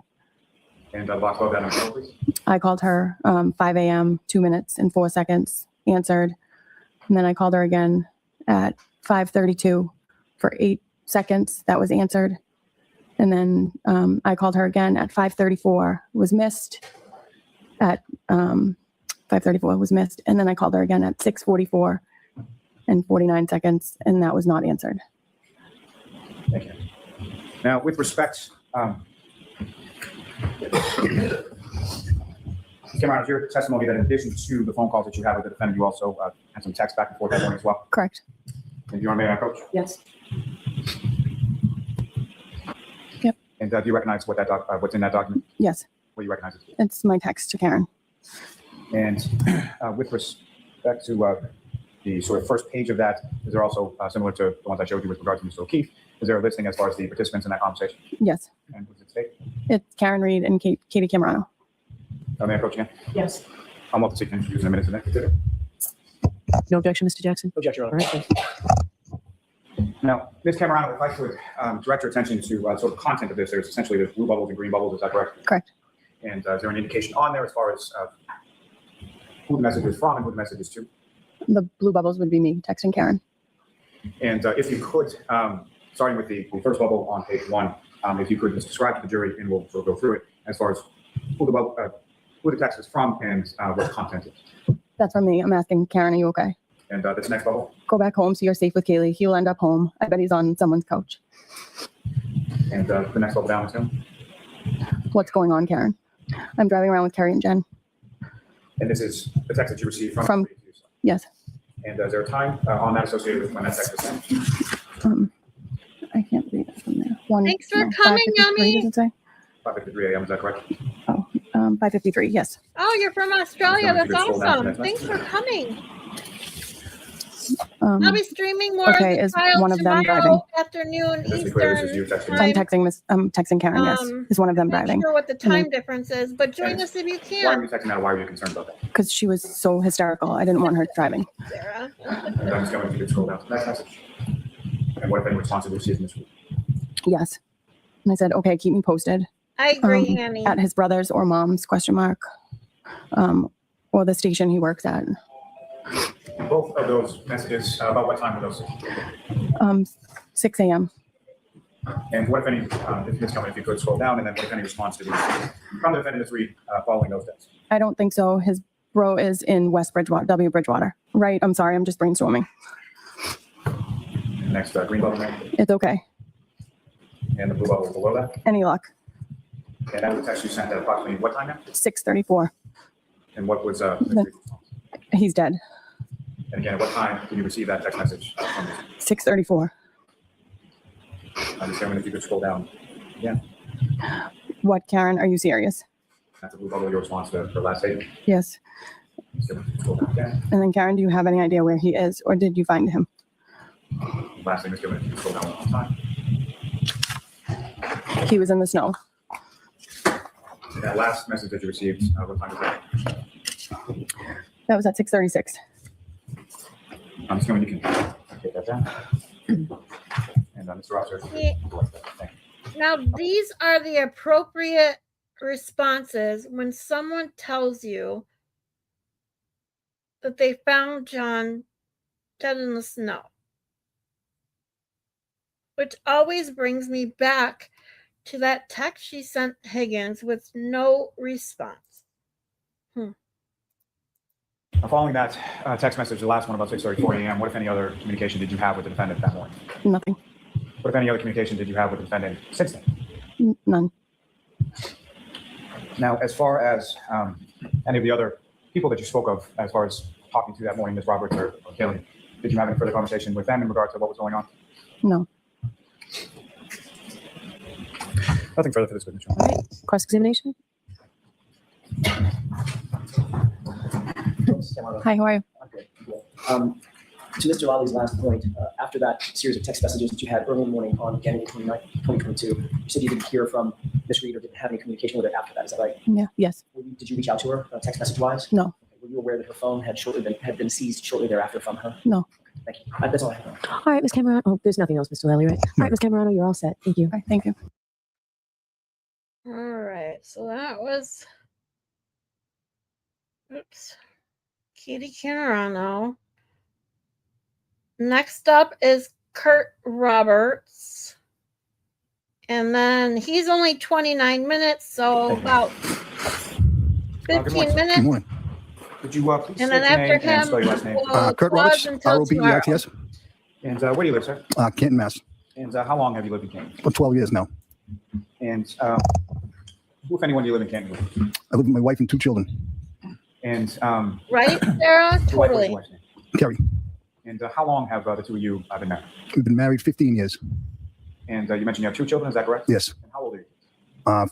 My daughter is 14 and my son is 12. And do you work, sir? I do. What do you do? I'm a heavy equipment operator. About how long have you been doing it? 26 years. And your wife, Carrie, does she work as well? She does. And what does she do? She's a executive assistant. And do you know about how long she's been doing I think about 18 years. Yes, I believe so, Malin. And if I could turn your attention to the evening of January 28th, 2022. Do you recall that day? I do. And do you recall anything about what you were doing? Do you recall what day of the week it was? I know it was a Friday night. And earlier in the day, do you recall anything specific about what you were doing that day? Gee, no, I don't. Nothing stands out. And at some point in time in the evening, where were you initially? Excuse me? So at some point in time in the evening, were you at home? Yes, I was at home. And while you were at home, who, if anyone, reached out to you? Michael Camerano and John O'Keefe. And starting with Michael Camerano, how do you know? I grew up with him since 6th grade. We're both from the same town, Milton. So the two of you grew up in Milton together. You've known him essentially since then. Yes. How would you describe sort of your relationship with Mr. Camerano? We're friends. And does Mr. Camerano, does he have any children around the age of your 2 children? Yes, he has, I believe, a 16-year-old daughter and a 12-year-old son. And his son and your son, do they do any sort of activities together? They did. They played baseball together. Now, you mentioned John O'Keefe as well, correct? Yes. And how did you know John O'Keefe? When his sister and brother-in-law had passed, he moved into the house that they lived in my neighborhood. And my wife knew him previously and introduced me in. And the house that he moved into with regard to where his sister and brother-in-law lived, where was that in relation to where you lived? An eighth of it, like not far, very easily walking distance, maybe not far. And the house that Mr. O'Keefe moved into, who, if anyone, did he initially live there with when he moved? He moved in there with the two, his niece and nephew. So his niece and nephew from the couple that had passed. Yes. And you had a niece named Kaylee, is that correct? Yes. A nephew named Patrick? Yes. And with respect to his nephew Patrick, how old was he in relation to your son and Mr. Camerano's? Same age. And as far as the activities, same baseball team. So all three of kids, played baseball together for several Yeah, years. I've never seen that before. Now, I at some thought point, gum wasn't did allowed in Mr. the O'Keefe sport. move away from that house, or was He did. He moved to One Meadows. and sort of from your house, where was that in relation to your house? Probably 2 or 3 miles, a lot further away. A lot further away, sort of on the Stoughton side of Canton, is that correct? That's correct. And do you recall about what year it was that the kids moved over to Meadows? Oh, maybe 2019, maybe? I'm not sure of that. Now, at some point, of course, through your knowing Mr. O'Keefe, did you come to know someone by the name of Karen? And when was it in relation to January 28th, 2022? About how long before that was it that you met Karen? Probably maybe a year or two. About a year or two before? Yes, I don't recall exactly. Do you recall when it was that you first met? I think she might have came to my house, maybe with John. Okay. Now, as far as what, if anything, did you know as far as the relationship between Miss Reed and Mr. O'Keefe? I don't understand. Who was Miss Reed to Mr. O'Keefe? Oh, girlfriend. Sorry. Nothing is your fault. It's entirely my question. Okay. Okay. So, with respect, and just so clear as far as we're talking about, do you see Miss Reed in the courtroom today? Yes, I do. If you could just identify as where she's seated or an article of clothing she's wearing. She's seated right there. And again, just that sort of record reflected identification. Yes. Witness? Thank you. Now, as far as their relationship, that, and by they, I mean Mr. O'Keefe and Miss Reed, is that something that you talked to Mr. O'Keefe about? No. And sort of vice versa, as far as your relationship with your wife, is that something that you talked to Mr. O'Keefe about? No. Now, with regard to that particular evening, January 28th, 2022, you mentioned at some point Mr. Camerano and or Mr. O'Keefe reached out to you. They did. And what was that, in regard to what was that conversation? They reached out. They were at McCarthy's, the bar in Canton Center. And they wanted me to come up. And I was saying, I want to stay in because there was a storm coming. And then he called me a pussy. And I And I can't let that happen, so I had to go. I had to go up there, and Do you recall who it was that called you that? it was Michael Camerano. Let the record reflect. Okay. You receive that text and you go to C.F. McCarthy's, is that right? That's right. And you mentioned that's in Camden Center. Yes. About how far a drive is that from your house to C.F. McCarthy's? 2.5, maybe 3 miles at best. And do you recall about what time it was that you received that now infamous text and you go make your way to C.F. McCarthy's? Yes, it was about 20 past 8. Is that a place that you've been to before? Not often, but I have been there before. When you arrive to C.F. McCarthy's, who, if anyone, that you know is sort of there when you get there? John O'Keefe and Michael Camerano. And if you could, for the jury, just describe sort of what you know of sort of the inside of C.F. McCarthy's as far as you walk in the door and what is the layout of the bar? Walk in the door, go to the left, and the bar's right in front of you. It's a big square bar. And then the bathrooms are in the back, and there's tables off to the left. And where in relation to the bar and the tables and what you described were Mr. O'Keefe and Mr. Camerano? And walking to the left, they were on my left. And the area where you came up to and where they were, is that essentially sort of the same area that you and the group that you were with stayed in for most of the night? Yes. And if you recall, so you went out to a bar, fair to say you had something, correct? Yes. Recall what you were drinking that night? I believe it was Bud Light. Do you recall whether that was draft or a bottle or something? It was a bottle. That's sort of what you would drink when you go out? Back then, yes. And with regard to Mr. Camerano and Mr. O'Keefe, do you recall what they were drinking that night? I believe the same. The same as me. I believe. I wasn't much paying attention to that, but that's what they normally would drink. Now, with the with court's permission, if I could publish to the jury portions of what's been marked as Exhibit 50 to see if McCarthy's together. Okay. Now, Ms. Roberts, direct your attention to the screen what's been marked as Exhibit 50. Also, I believe there should be a laser pointer on the desk in front of you. So if you just click on that button and point it in a direction, you can sort of highlight it. So if I could ask you, first of all, do you recognize what's picked up on the screen as Exhibit 50? Yes. And what do you recognize it to be, sir? I see John right there and Michael right there. And does this appear to be consistent with what you recollect as far as the interior of C.F. McCarthy on January 20th? Yes. And this area that you just pointed out to as far as where Mr. O'Keefe and Mr. Camerano is that the area where you just testified to they essentially were during the time that you were there? Yes, it is. Now, with respect to Mr. O'Keefe, you can see sort of what he's wearing in this video, is that correct? Yes. And the clothing, at least as far as you can see, is that the clothing that you observed Mr. O'Keefe to be wearing that night? Yes, that was what he was wearing. And Ms. Gilman, if you could, I would ask us to play this from the 34:10 mark until 35.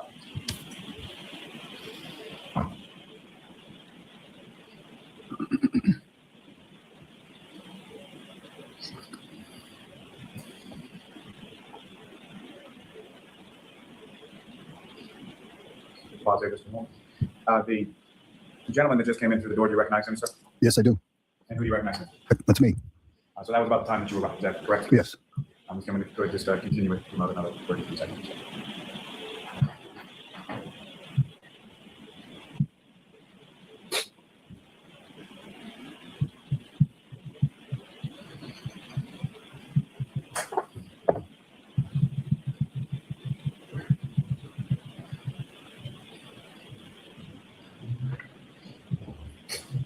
Directing your attention still up to the screen, Mr. Roberts, there's another individual around yourself, Mr. O'Keefe and Mr. Camerano, is that correct? Yes. And do you recognize who that person is? At the time, I didn't know. He doesn't look the same in this picture right now, but I believe it's Sully. And that's someone at this time on January 28th, you didn't know who that was? No, I did not. You now do? I do now, yes. Okay. Who do you know to be in relation to sort of yourself and Mr. Camerano and Mr. O'Keefe? Well, I know his son played baseball on my son's baseball team. And I met him that night. We were talking. This would have been the first time that you had met this person you now know as Sully? Yes. Thank you. Now, with reference to this evening, at some point, who, if anyone else, sort of came into the bar and joined your group? Karen Reed. And that was sometime after you had initially arrived, is that correct? I believe so, yes. It was after I had already been there, I believe. That's awesome, Maylin. It's always good when you actually like it, too, because I've done that before, like picked out paint and stuff that I put on the wall. I was like, ugh, I didn't like it. But I'm so glad to hear that. So exciting.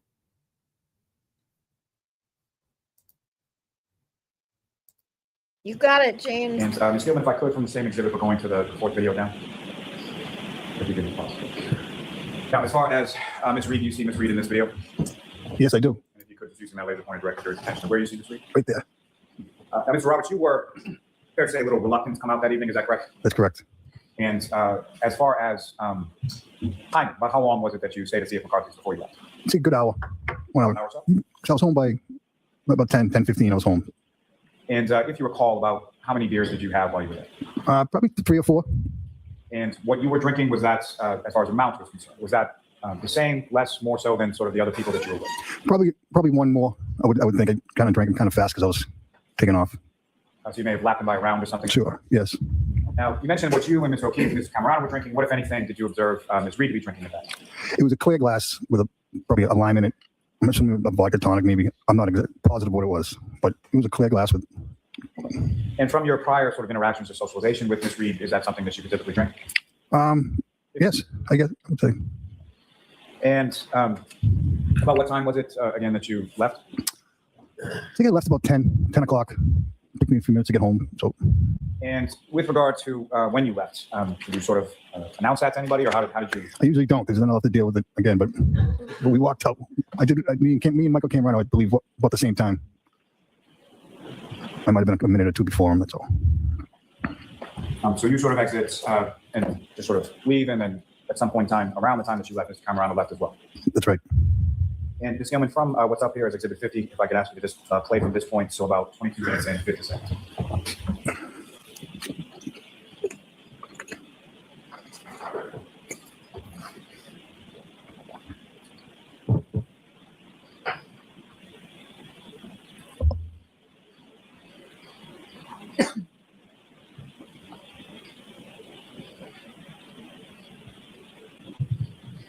And there, Ms. Gilman, you can take that. So the camera kind of caught your box, correct? I believe so, yes. So fair to say that was about the time that you left. I would say. Oh yeah, I forgot And about with your regard glow to, in the dark toilet seat. During the time that you were at Carthy's with this group, including yourself, Mr. O'Keefe, Mr. Camerano, and Ms. Reed, how would you describe sort of the general tone or demeanor of the group while you were there? Everything very normal. Just a few friends out having some drinks. Nothing that stands out. No arguing, no anything? No. And as far as the clothing that I asked you about with regard to what Mr. O'Keefe was wearing, when you were there that night, did you notice anything as far as tears in clothing or any dishevelment, anything like that? No, I didn't notice anything. And when you were there and you were talking to Mr. O'Keefe, what any sort of injuries? I or do anything that about all him? the time, Did you know as far as Manny. his face or anything else that you could see? I said that earlier. Like, I seriously will start, me and my stupid, short, fat, stubby fingers, I'll start typing in an answer or response to somebody's comment in someone's chat. And by the time I'm done with it, like 1,000 chats go by, and then I just erase it. Because it's like, what's the point?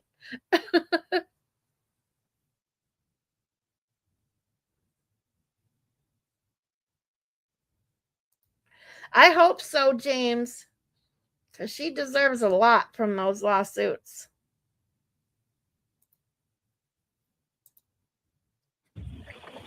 Now,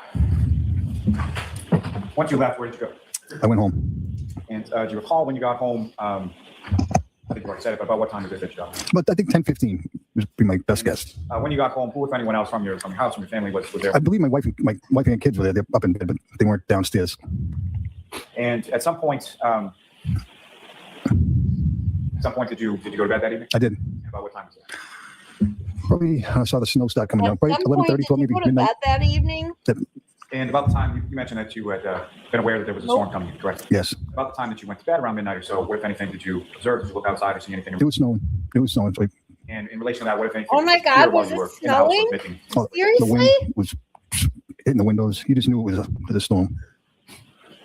Now, you go to sleep with your wife, correct? That's right. Yes. The next morning on the 29th, what, if anything, is it that wakes you up? A voice on my wife's phone was yelling, like screaming, frantic. It wasn't, and that woke me up. So I asked, what is that? And initially, did you recognize that voice on your wife's phone? I didn't recognize it, but I just couldn't make out the words. But it was just a screaming. And could you hear anything as far? You couldn't make out the words. I couldn't make out the word. No. And at some point, did you recognize that voice or come to find out who was on the other end of the phone? Yes, I did. It was Karen Reed. And about what time of the morning was that? I would say 5 o'clock. Would be a good guess. And as far as you wake up, you hear the screaming, what happened? My wife gets up. She starts getting crazy and then putting her clothes on and running out. I'm telling her not to go because the weather was pretty bad at that point. And of course, she goes. So she doesn't listen to you and she continues to get dressed and go? Yes. And when you say the weather was pretty bad at that point, can you expound upon that as far as what you said? It was snowing. It was very windy. It was snowing heavy. And your wife, Carrie, did she say where she was going. She said, John's missing, and I got to go. I don't know exactly what she said, where she was going. And from the time that you initially sort of wake up around 5 a.m. or so to the screaming on the phone to the time that your wife, Ms. Roberts, leaves your house, how much time had elapsed between those two things? By the time I woke up until she left, I'd say 15 minutes. And when your wife leaves the house and she's driving, is that correct? She was. And do you recall which car she took? She took her car, Ford Explorer. That's an SUV, is that correct? Yes. Do you recall what color the Ford Explorer was? It's gray.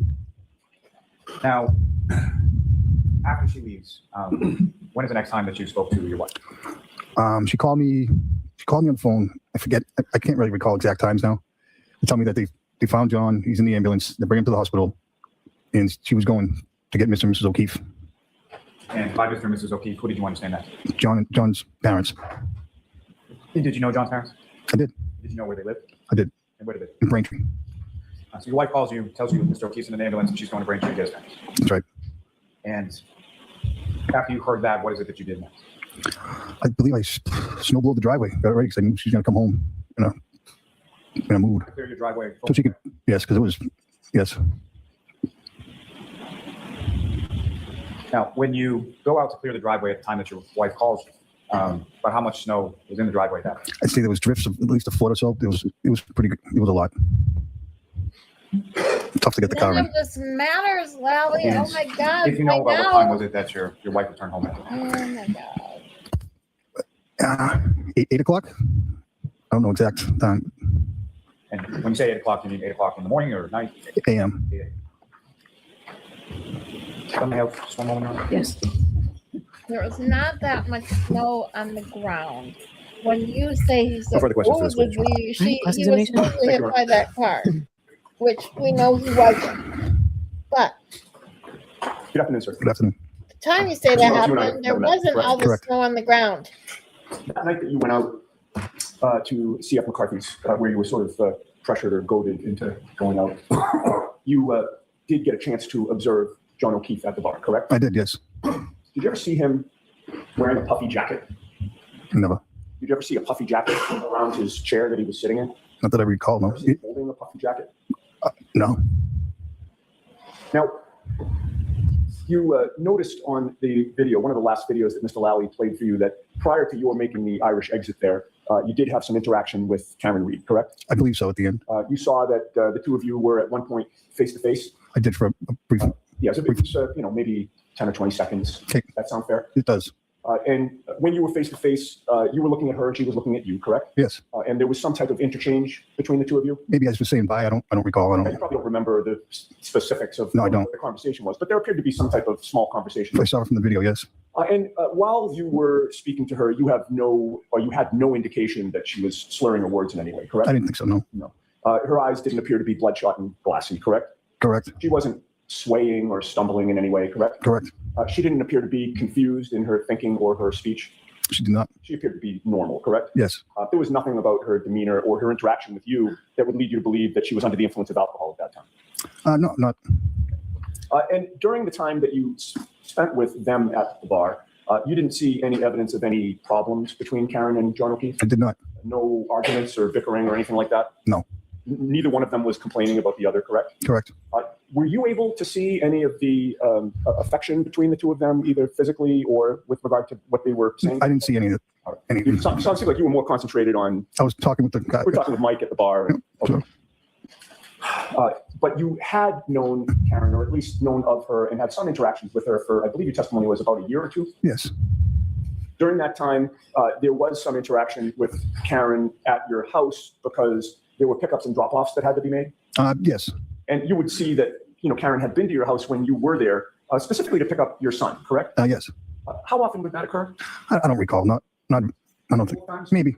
Actually, And she would pick him up to either take him to school or sports or some activity. I believe it was normally like the baseball. Maybe. I believe. I don't. I don't arrange that stuff. My wife takes care of that, so I don't arrange for the pickups, and it's usually my wife does that, so I can't tell you exactly what it was for. No, I understand. I'm just getting the fact that you were present when these pickups occurred. Yes. And that would be because Karen was sort of shuttling, either Kaylee or Patrick to events, correct? Correct. And when when there was an intersection specifically with regard to Patrick and your son, she would take both of them, correct? Yes. And from your observations of Karen Reed during that 1 or 2 years that you would come into contact with her, the contact you had was mainly surrounding what happened with the kids, correct? Yeah, I would say. And she appeared to be responsible, correct? Objection, Your Honor. The objection sustained. Ask it differently, Mr. Yannetti. Sure. She appeared to be caring toward the kids, did she not? Objection. Overruled. May we approach?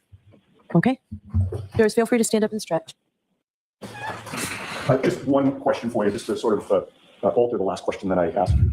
From your read on this, it appeared to you as though Karen was caring for the kids and caring about them, correct? Correct. Okay. Any follow-up, Mr. Lally?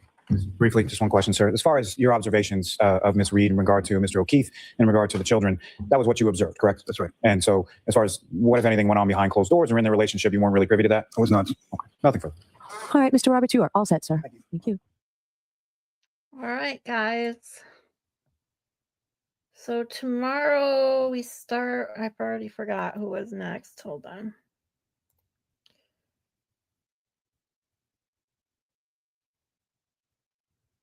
Rebecca Trayers.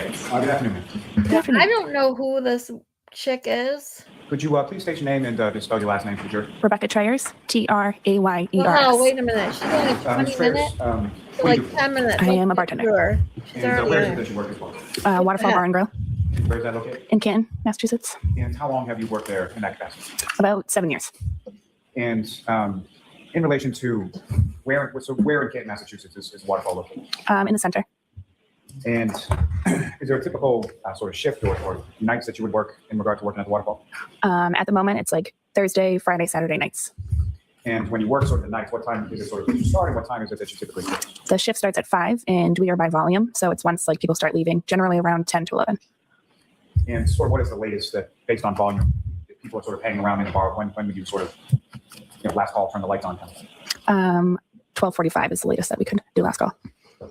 Now, during the shifts that you work, about how many people, or like what does sort of the staff look like in regard to sort of your evening shift? For upstairs, there's typically like 2 of us with a couple of food runners. And with regard to entertainment, does Waterfall have certain nights of entertainment, sort of live entertainment within? Fridays and Saturdays. And what kind of entertainment would be there on Friday or Saturday? Bands. Is that sort of the same bands over and over, or is it sort of different bands as it goes? They rotate throughout months. Now, were you working at the Waterfall in that capacity around on January 28, 2022? Yes. And let me ask you, stepping back for a second, some more general questions. What time does Waterfall typically open? Open like 11 a.m. So basically 11 a.m. to 11 p.m. or based on volume when you close? Mm-hmm. Is that yes, ma'am? Yes, ma'am. Now, with respect to the Waterfall, if you could just sort of describe, I know it's located in the Canton Center area, but what kind of building is it? What, if anything else, is sort of around it? It's in a condo unit. So in a condo sort of complex? Yeah. Is there a parking lot associated with both the complex and with Waterfall? Yes. And as far as entrances and exits, how many of those each are there? 4. And what is sort of the typical entrance that people would come? There's typically 2, one in the front and then one on the back by the patio. And so the one by the front where is that in relation to the parking lot? It's right outside the parking lot. And so if I walk into that front door over by the parking lot and come in, can you describe for the jury sort of the layout or like sort of how many tables, what kind of tables that you observe there? When you initially walk in, you walk into like the lounge area. There's about 7 or 8 high tops and then probably 4 or 5 low tops. And then right beyond that is the bar area, which leads into the patio. And we have 2 back rooms also, but those aren't typically used. And as far as high tops and the low tops, starting with the low tops, about how many chairs would typically be around the low top table? 4. And as far as high tops, how many chairs? 6 and 2, we have both. Now, is there, in addition to being a bar, is it also sort of a restaurant used for food? Mm-hmm. Is there sort of a, how is that staffed as far as kitchen staff? In the kitchen, there's typically 2 cooks at a time. It's downstairs. And maybe pretty well understood, but just as far as your duties and sort of responsibilities as a bartender, what is it that you do? I serve drinks and take food orders. Now, are there people, do you have sort of regular customers that come in on a fairly regular basis? Yes. With respect to the bar, is that sort of full service bar? What would full service be? Let me rephrase. So you have beer and wine, is that correct? Yes. And is there sort of mixed drinks, cocktails, and things of that nature as well? Yes. Now, when it comes to the glassware that the Waterfall has, where does that come from? Like, where do we buy it? Is that what you're asking? Typically Restaurant Depot.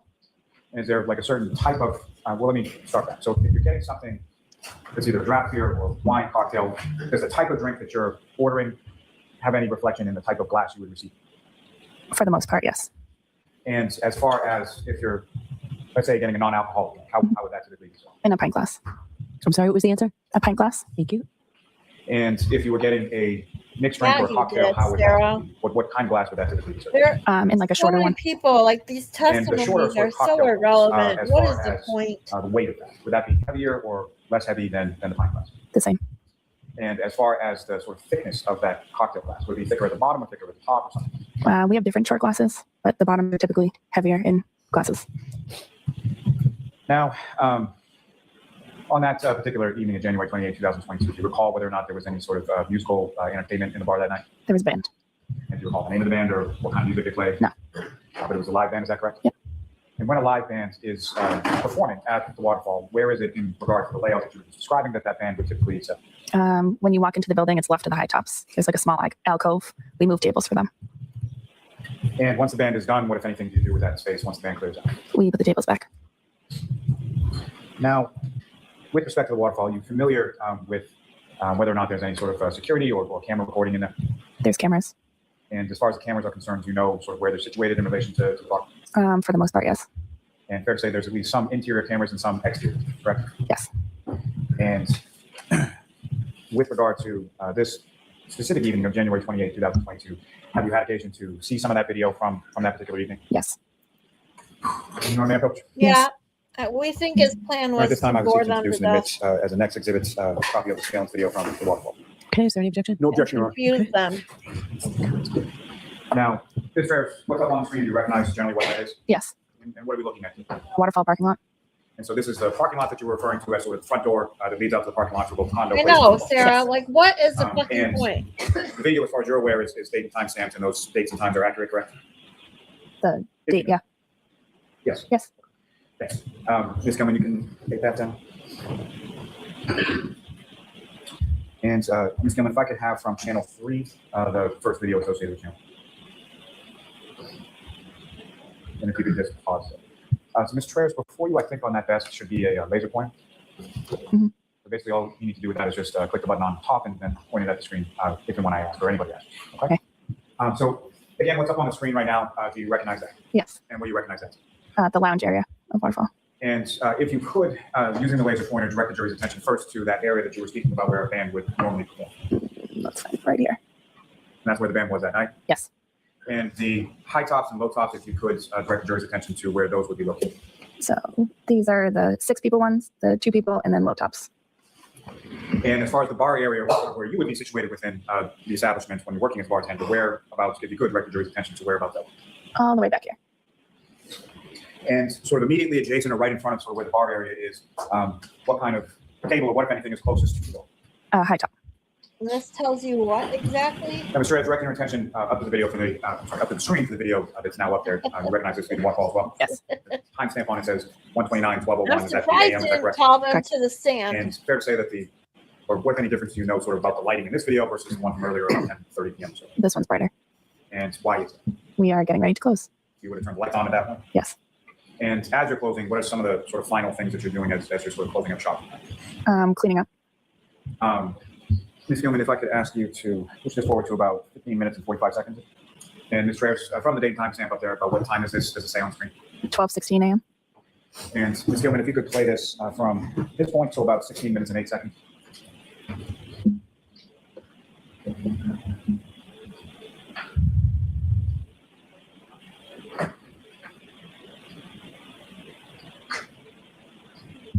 Pause there just a moment.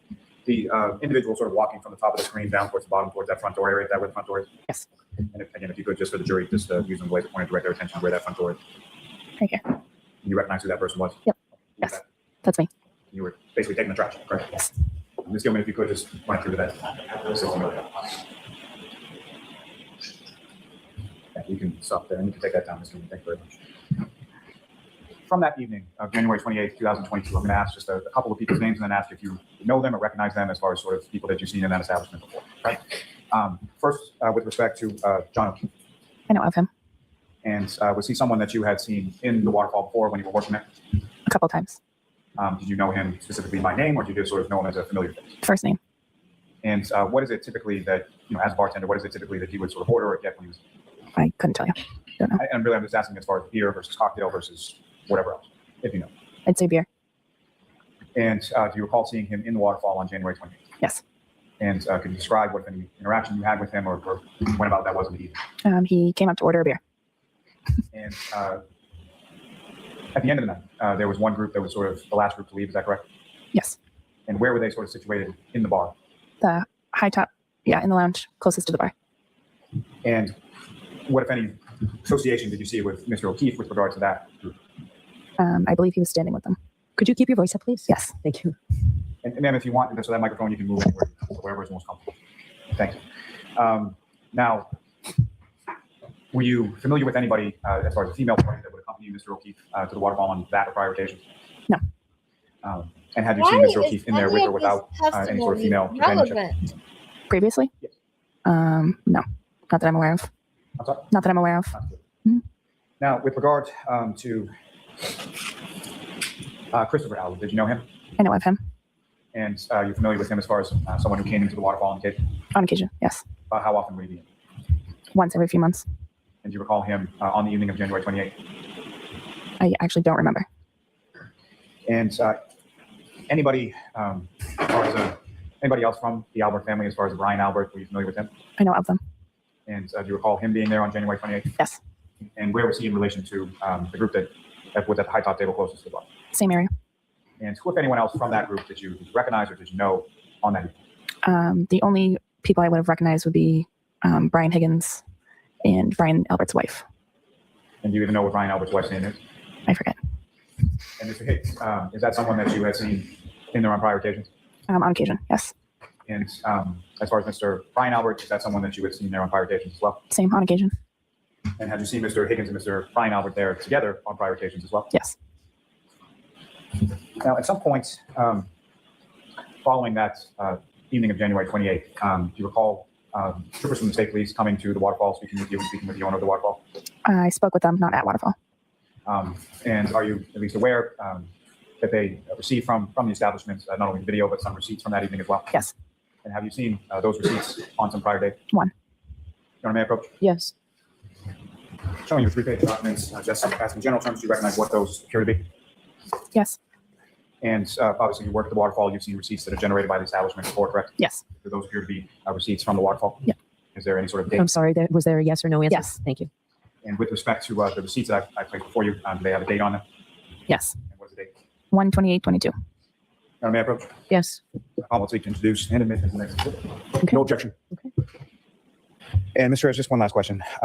With regard to some of the people that I'd asked you about, as far as Mr. O'Keefe, Brian Albert, Brian Higgins, Christopher Albert, any of those parties that you knew them sort of exclusively through your work at the waterfall, correct? Yes. Okay. Nothing further, Your Honor. All right, Ms. Giannetti? Thank you, Your Honor. Good afternoon. Good afternoon. We've never met, correct? No.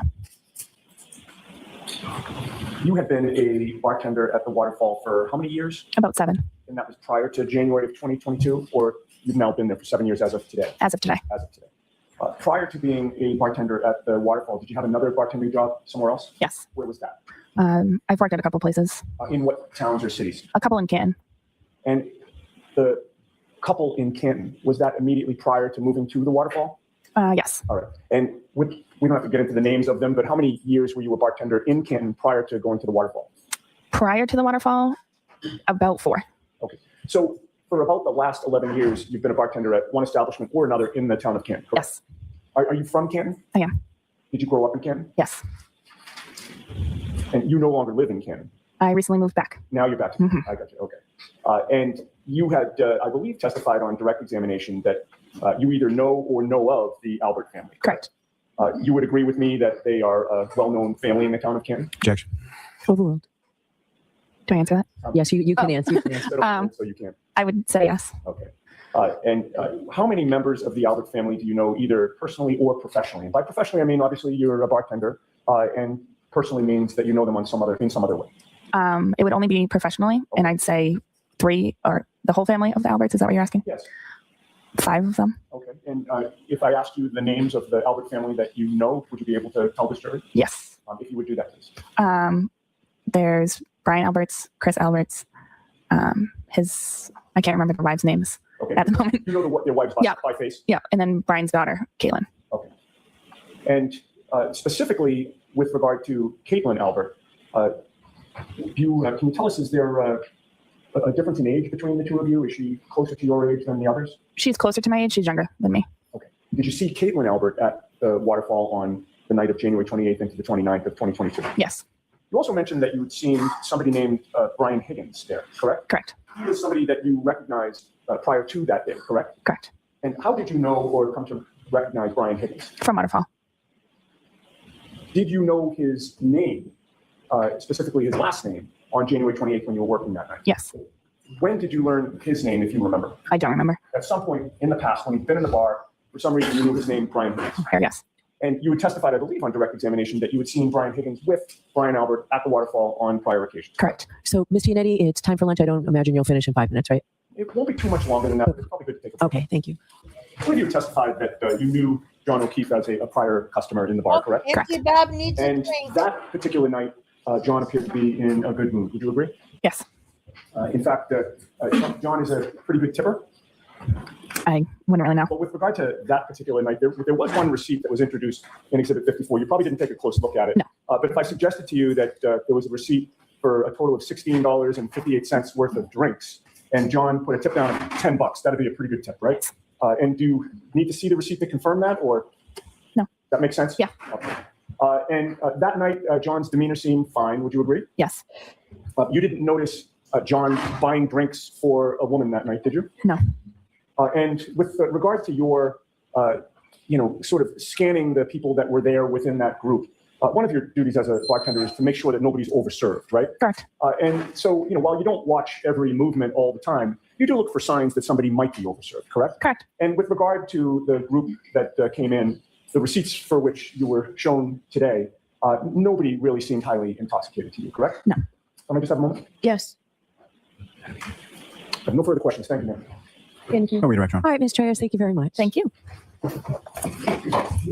May I approach the council table to deliver this exhibit back? All righty, guys. So tomorrow should be Chris Albert.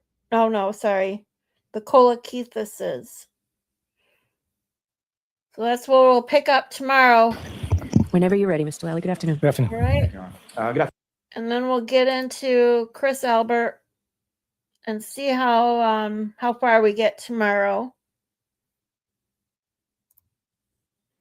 And I, again, appreciate you guys all for being here so much. You have no idea how much it means to me.